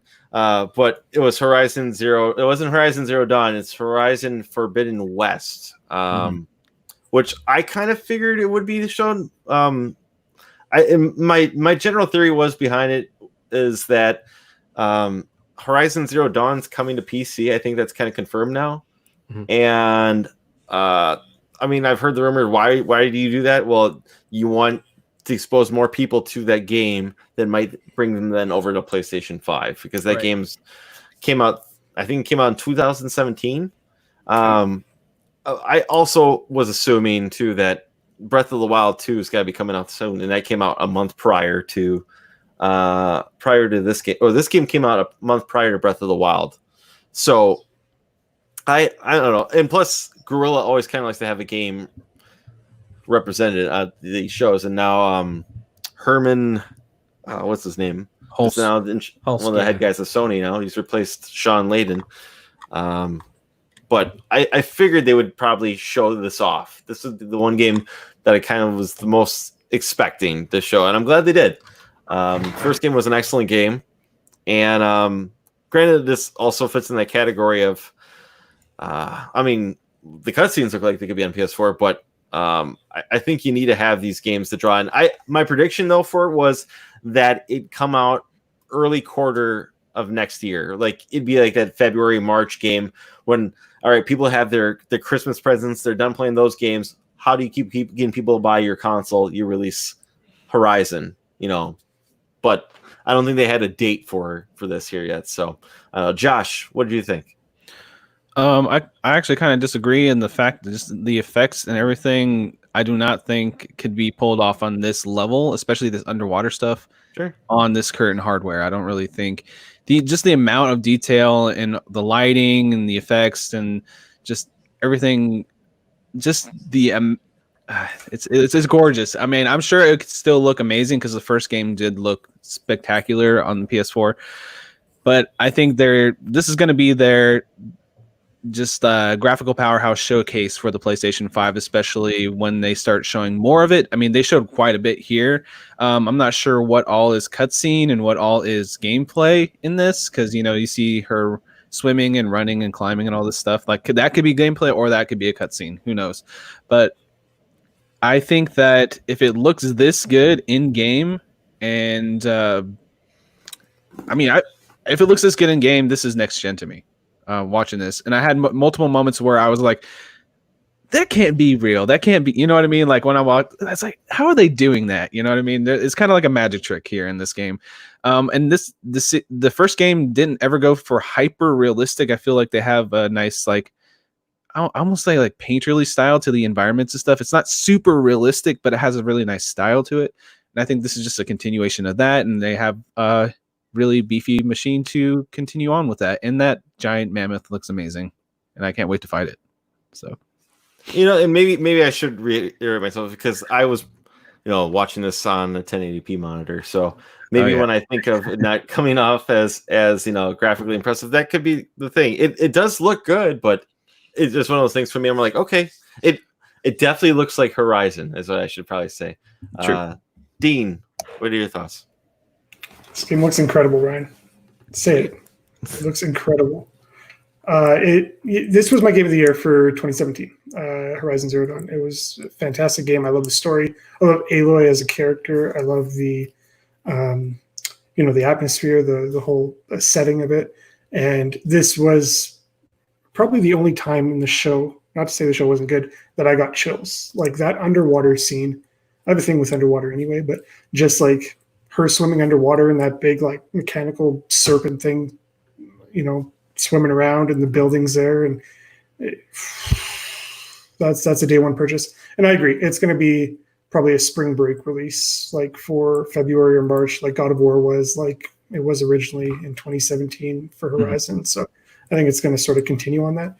I was hoping initially, I think when I did my predictions, I thought, well, I hope they wait a little longer so they can utilize the Unreal 5 engine, but then I remembered they use the Decima engine at Guerrilla Studios, and it looks amazing. So I was the exact same way as you, Dean. I was like, I don't want them to show it because I want them to be able to take advantage of all of the efficiencies that they would make later on in the generation. But what this means is if they release 2 now, that means they've got to release 3 as it gets closer to the end of the generation. So I think we're getting 2 games probably, and that's amazing, because I'm with you. This game was probably my favorite of the year. I absolutely loved it. So I was gonna ask, where do you think they are gonna where is the Forbidden West? Is this gonna be California, Oregon, it's California, Washington? We saw the bridge, the San Francisco Bridge. San Francisco Bridge. Oh, I didn't see it. Okay, awesome. Or I didn't notice it. Yeah. That's one thing though. You kind of made a point, Caleb, just right there, is that we probably would get a third game then at the end of this life cycle. The one thing I can point to on PS4 is comparing it to PS3, like it seemed like with the PS3 generation, including Xbox 360, we got a lot of sequels. Like every 2 years there was another sequel. You had Uncharted, and then 2 years later you had Uncharted 2, and then 2 years later you had Uncharted 3, and then you had Last of Us.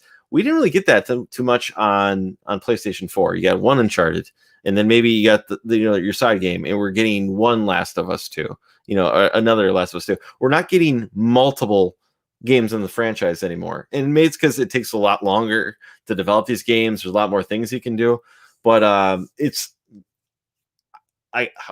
selfish me would love to have more games in the franchises I love, but I don't know.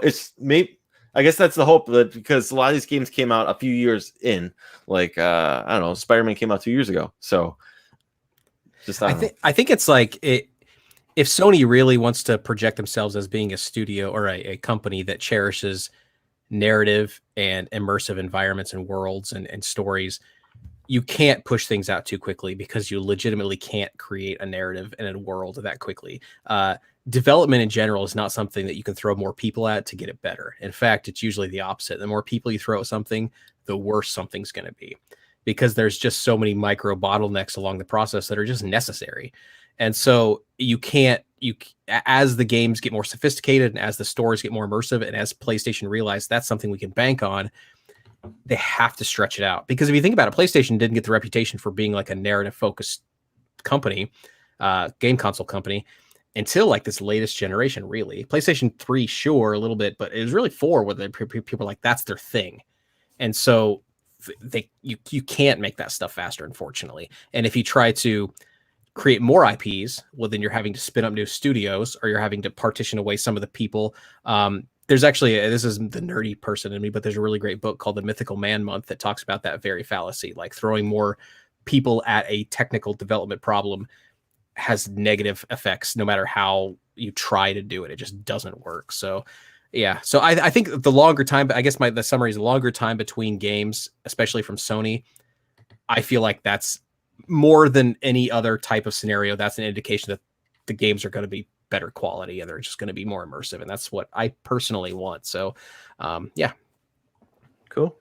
All right. Well, I know we covered a lot of games. There's some we missed, so I apologize for that. But I wanted to talk about the console reveal, because that was how they ended the show today. I want to know what everyone's thoughts of what the console looked like. Caleb, you're throwing your thumbs down. Why don't you start us off? It's going to have to grow on me. I did not like it. I liked the controller, so it's not like I don't like the dual like color thing. I think the controller is actually really cool looking. I think the console is just, I personally think it's ugly. I'm a fan of like very simplistic, sleek designs. Honestly, if they unveiled the PlayStation 5 and it looked like the Steam Link, like the little box, I'd be like, that's what I like. And that's a personal thing. I also hang my consoles on my wall. Like I don't have a shelf for them. And looking at that might be kind of tough to do. And so I'm a little scared and worried about that I'm gonna have to change up my whole system just for that console. But it'll grow on me. So did you see both designs, I guess, then there too? I did, yeah. Well, one of them was the no disc system. One of them was a digital only, and then one was the disc system. And I'm still a fan of physical media, so the disc system would be the one that I get. So yeah, either way, it looks like they're going to be tough to hang on a wall, and I know that's a petty thing. So I'll back away and let better people talk about it, I guess. Dean, what is your thoughts here? I like it. I want them to talk about some of the reasoning behind it. I agree. It's a very big departure from the last 4 installments of the PlayStation that we've seen, and it doesn't look too ergonomic. Like it seems like they made it fancy for the sake of making it fancy. So if they said, well, we did this for the fans and the cooling system where it's aerodynamic when you throw it across the room because you can't beat Gran Turismo. Like there's reasoning behind it, and I want to see other than it looks cool or it looks like something from Portal 2. That's a really good. Oh, sorry, go ahead. No, that's really it. Like I like the design. I probably wouldn't stand it up like that because my cat would knock it over in like the first day. So I would have it like this, which kind of looks weird anyway. I'll be getting the physical one, not the digital version, but it's interesting that they did introduce 2 SKUs. That's the first time I've seen it been done for PlayStation. But yeah, just a little more depth in like who is doing this? This is like some concept car that some old guy who just retired had wanted to do his whole life, and this is what it put together. That right? might be exactly what's happening. I don't know. Sure. But I hate to tell you though, cat or no, it's a white console, so it's going to look gross in a week after you get it. Like the white always just doesn't hold up. But yeah, but I was going to say that you bring up a really interesting point about the form impacting the function, or a form being a response to the function. Spawnwave did a really good in-depth look at the dev version, which is the V shape that we all know and some of us enjoy. And he did a really good breakdown about like why that makes sense from just a cooling perspective. He broke it down. There were 6 fans in the dev unit, which is like 3 times as many as any other console has ever had. So why do you need 6 fans? Obviously to cool down the processor itself, but then also there were 3 fans dedicated specifically to the power unit, which is something that never happens. If this console is to be believed, my thinking is not if it's to be believed, it is obviously, but like I need to look at it from that perspective, because that's a good point, Dean. Like, why would it be this form factor? Is it for cooling? If so, how does this work? My thinking is that we might actually see the return of an external power brick. Like, I don't think the power unit's going to be housed in the system. I think it is going to be external, because there's not really, it doesn't look like from this perspective that there's enough room in there to have as many fans as would need it to cool the system. Now, I'm sure they're going to use like a heat sink, and they're going to have, they're probably not going to do any sort of liquid cooling or stuff like that, because that just increase the price even more. But they'll have fancy heat sinks. They'll do something cool. But like fan wise, you would need a lot of fans to cool the system, and you can't have the power brick internally heating things up. So it might be external. How big is the box going to be? You're going to like back a truck up to your house to unload the console and the power brick and the headphones and the remote and the controllers and the dock and the camera. I mean, if you look at it this way, based on the size of the controller, like on the image we're seeing now, based on the size of the controller, it looks like height-wise, it's not much. It's maybe a little bit taller than like the PlayStation 4 is. Width-wise, to me, it actually looks a little narrower. But we haven't really. This image right here doesn't show a good like side view of it necessarily, but it looks like it's almost a little bit narrower, and I just don't understand how they could get a smaller form factor in a system that's supposed to be so much more powerful. That just doesn't make sense in my head. So I think they're going to have to make an external power brick. I'm calling it out. Maybe that's my sub prediction, is that it will be an external power supply. Josh, what are your thoughts on the design of the console? I was just letting them get their critiques in before I say I think it's awesome looking. No, actually, my PC tower is white with blue LEDs already, so I'm like, it's gonna match. So I'm like, it looks great. To me, I think it does look. You guys have very fair points that it looks like a model car, like a sketched idea of a futuristic car or whatever. But I think they're kind of just like, hey, let's make it an interesting and weird and unique design. And I think that after you have it under your console, under your TV or whatever for like a month or two, you'll be like, that's a PlayStation 5. I'm used to seeing it. I kind of wish there was a Spider-Man PS5 coming out, but that's just me. I would buy that day one, because that's my PlayStation 4 Pro is the Spider-Man one. I'd be like, continue that tradition to the next generation. But I do. No doubt. PlayStation will remarket their consoles as many times over for the games they own the marketing rights for. Like, I could see there'll be a Final Fantasy one. There'll eventually be a Spider-Man, probably Spider-Man 2 one. Like, just because it's so new and they want to pump these out the gate, before they have to start getting people to try to rebuy their consoles. So you can have that special edition one that you really want. Mm-hmm. But I remember, like, there's so many revisions. There's another one for Last of Us coming out right now, and that that comes out shortly. So I didn't mean to interrupt you, Josh, but they're definitely going to re-release it. They did focus on the fans on the side, and that like, look at this sexy console like overview they did, and they like show like they were going over the fans like slow mo and stuff. So there are fans on each side of those like flaps that stick out. I guess you can call them flaps that stick out. There's fans that go along the entire thing, kind of like the V shape, like how the V shape had the fans on both sides. But think of it more like inverse. I don't know how to describe this, but you guys know what I'm saying. Where the light is there, there's fans along the entire thing. So I guess that is to make it not sound like a jet engine when I'm playing Death Stranding, you know? So, yeah. Or God of War. Yeah. Or God of War or whatever. Yeah. So maybe that's why they have the fans there. Like, hey, you know, we have all these fans so that it doesn't try to like overextend itself when it gets very hot, because it's going to, pushing that New Horizon game and stuff like that. It is interesting, though, yet another departure from what Microsoft has done, where they've almost oversimplified their model into like a cube, like a desktop, PC. Yeah, like a PC tower. Like this, there's like the PC tower that's conventional, and then there's like this thing, which is the same PC tower, just somebody went to Alienware and spent like I got this NXT case right here. It looks a lot, not exactly like that, but it's a big white tower with blue LEDs, just very gaudy and ridiculous. And that's kind of what I wanted for my PC tower. Is like, I built this thing, I'm gonna make it look as crazy and ridiculous as I can. So I know it'll match that. That's why I'm like, I'm fine with it. It's interesting, the point about the fans being where the lights are. Like, that does make a lot of sense, and it also indicates that the airflow exit is at the top, which is something that Xbox was given a lot of credit for. It makes sense, right? Like, to just shoot everything out through the top rather than try to use power to force it out the side, let it go up the direction it's wanting to go anyway, as hot air would. And so it's interesting here. And that also makes me think, you know, they're not showing in that image right there, they're not showing the console on its side. They could, but they're not. And so it makes me think like they're almost like there it does.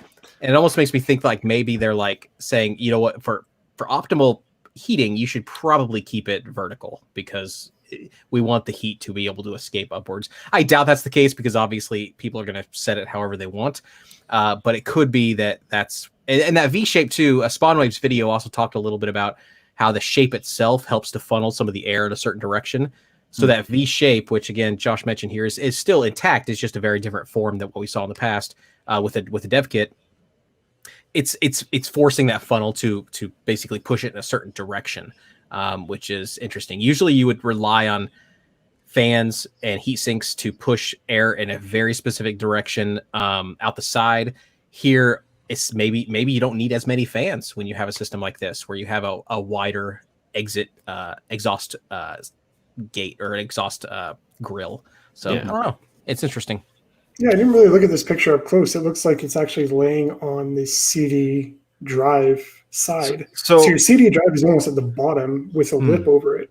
So I saw this on the Discord, plug for the CC Discord here, but someone shared it, and I'm sorry, I'm blanking on the name, but someone shared it where actually I think the flap that it stands on, the base, actually will then flip onto the side here, I think. So it's kind of it levels its way out, I think, like that.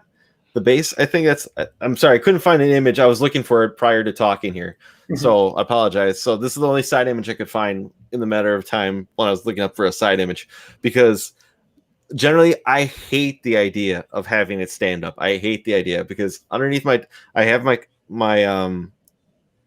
TV hanging on the wall, but I have my consoles in the TV and the entertainment center where, you know, they sit, and I hate the idea that it won't go anywhere. It won't go on underneath my television. It probably won't fit. I would have to either put it to the side or behind my television, and I just hate that idea. I hate it completely. I'm glad there is a lay down option. I do. That makes me very happy.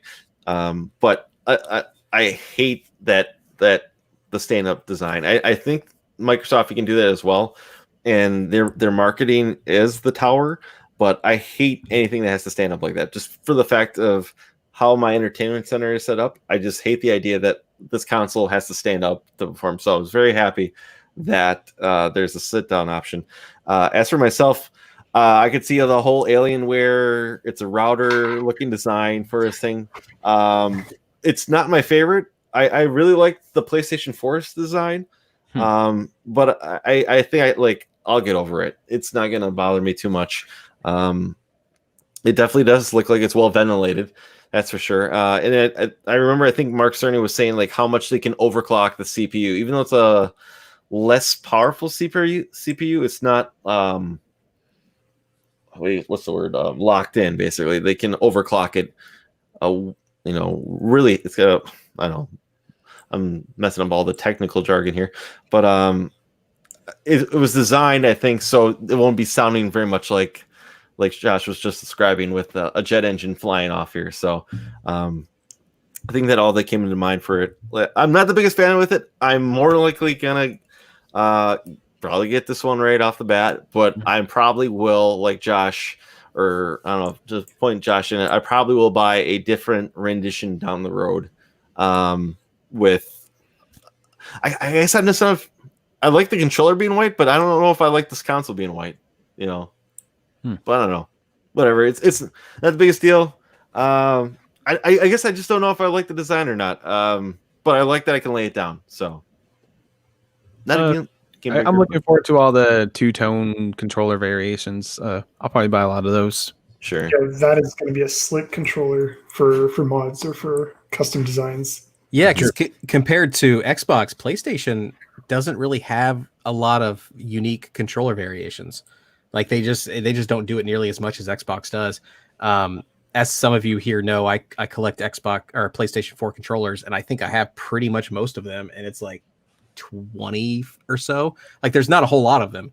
And so this definitely opens the window for a lot of unique two-tone things, which sucks because that means now I'm gonna have to start collecting PlayStation 5 controllers, but dang.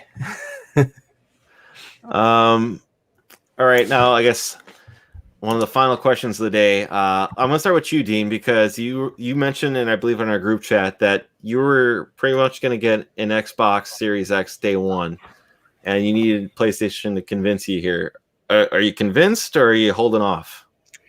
Yeah, I didn't need PlayStation to convince me. I just needed them not to scare me away, and they haven't done that yet. It's a good roster of games. I'm excited for them. I'll have to see the price point. I'm definitely going to go with the physical model. So I'm guessing it's going to be $599 for the physical, and $499 for the digital version. I think it's going to be $100 difference, and they're going to add some sort of a value add in there. But I think they're going to market it as a luxury console, and I'll pay whatever the physical one is worth at this point. Sure. So we're going to make this also prediction, because I'm pretty positive there's going to be another show in either a month or at least in August where they reveal the price, the specs, and if there's any bonus features here that weren't revealed. So Caleb, what are you day one with this, or and give me your price prediction too while you're at it too. I'm not day one, not because I don't think it sounds awesome. It's just I have a ton of PlayStation 4 games still to play. Like I have so many games in my backlog that I still want to play. And until there's a reason to specifically buy this console, I'm not going to do it. So when Horizon Zero Dawn 2 comes out, maybe, or Horizon Forbidden West comes out, that might be the reason for me to pull the trigger, but I don't think there'll be any reason for me to on day one.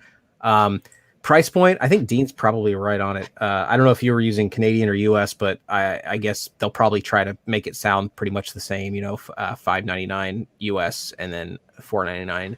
I would like for it to be, I don't know who's going to pull the trigger first, Xbox or Sony, right? Because that's kind of the thing, is they don't want to look like the more expensive option. I was not expecting PlayStation to have a digital version at all. Like that was a complete surprise to me. And I think that's their way of trying to say, hey, we're also price competitive, which tells me that the physical version is going to be more expensive than we think, which is why I think Dean's probably right there around $5.99. Well, I think in terms of additional features, I think the physical one is what's going to allow PS3 and PS2 backwards compatibility, which they're going to reveal at the same time as the price. Yeah, that makes sense. Josh, day one, I'm at the point where I'm gonna have to probably pick one just financially. I wish I could just buy both, and be like, hey, let's get both. But Spider-Man, when I pick out my game consoles, it's because of the games, and Spider-Man's a game I'm really interested in playing, so I'm gonna buy it for that first, and then I'll eventually down the line when I can afford it, get the Xbox Series X. If I can get them both at the same time, hey, hell yeah, I'll get both of them.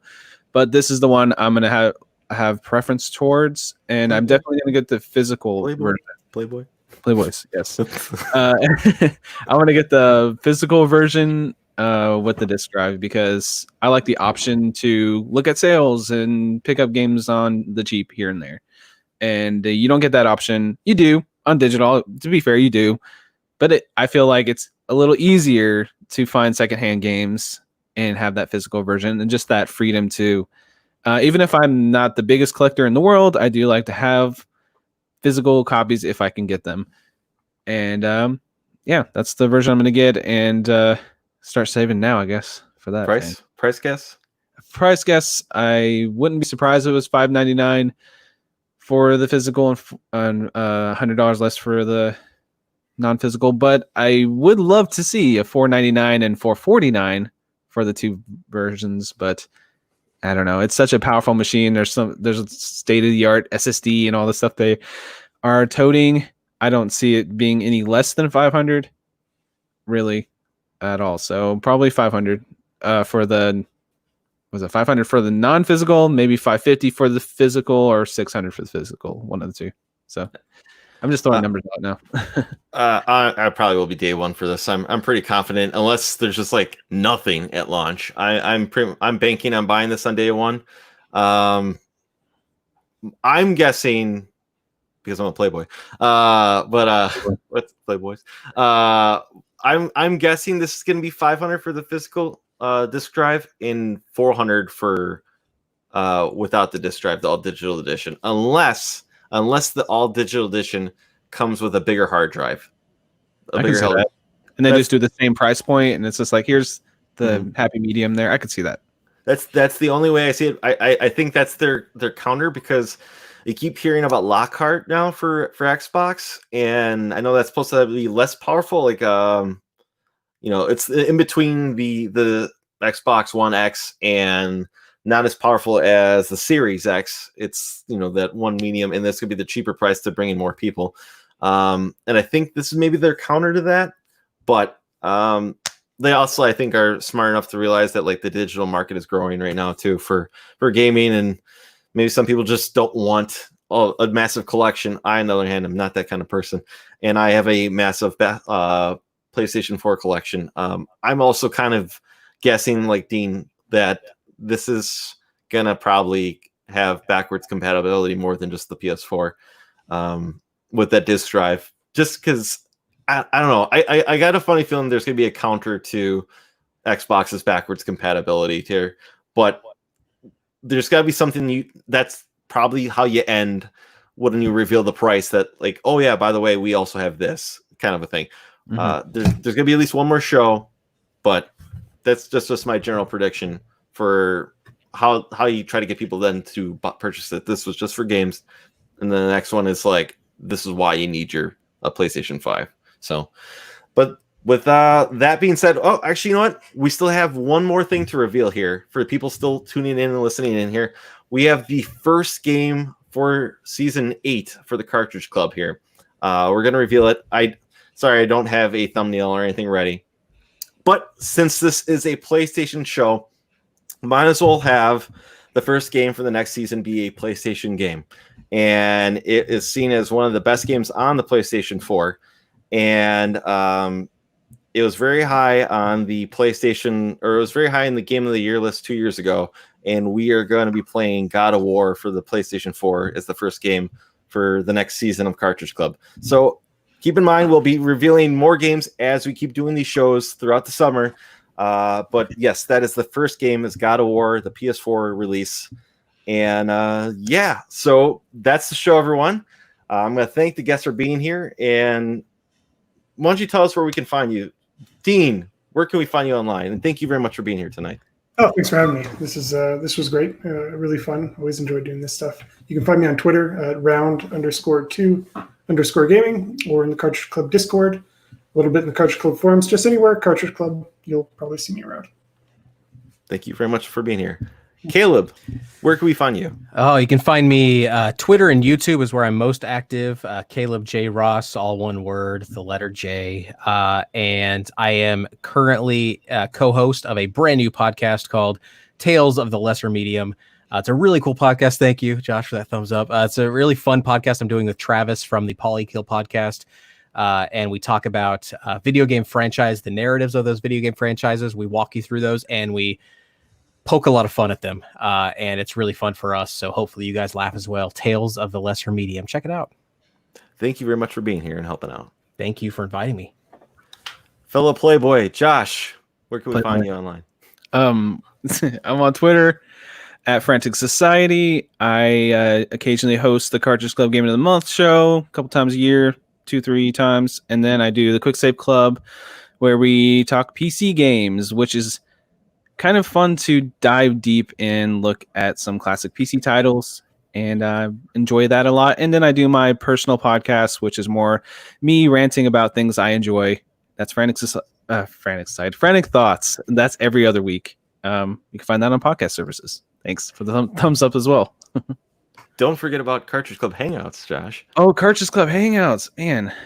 Which I'm also a part of too. No, I like doing those. Those are a good time. I love doing the Hangouts. I think I do too many things. That's probably all it is. That's why we love you, Josh. As for myself, you can find me on Twitter. It's Rocket Sauce, Instagram, same exact thing. And part-time host with the Cartridge Club and host also for Cartridge Club Hangouts.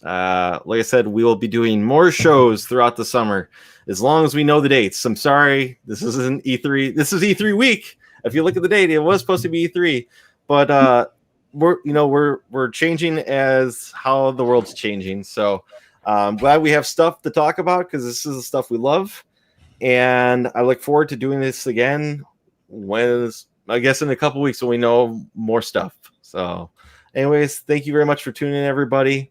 Talk to you later. Bye. I guess.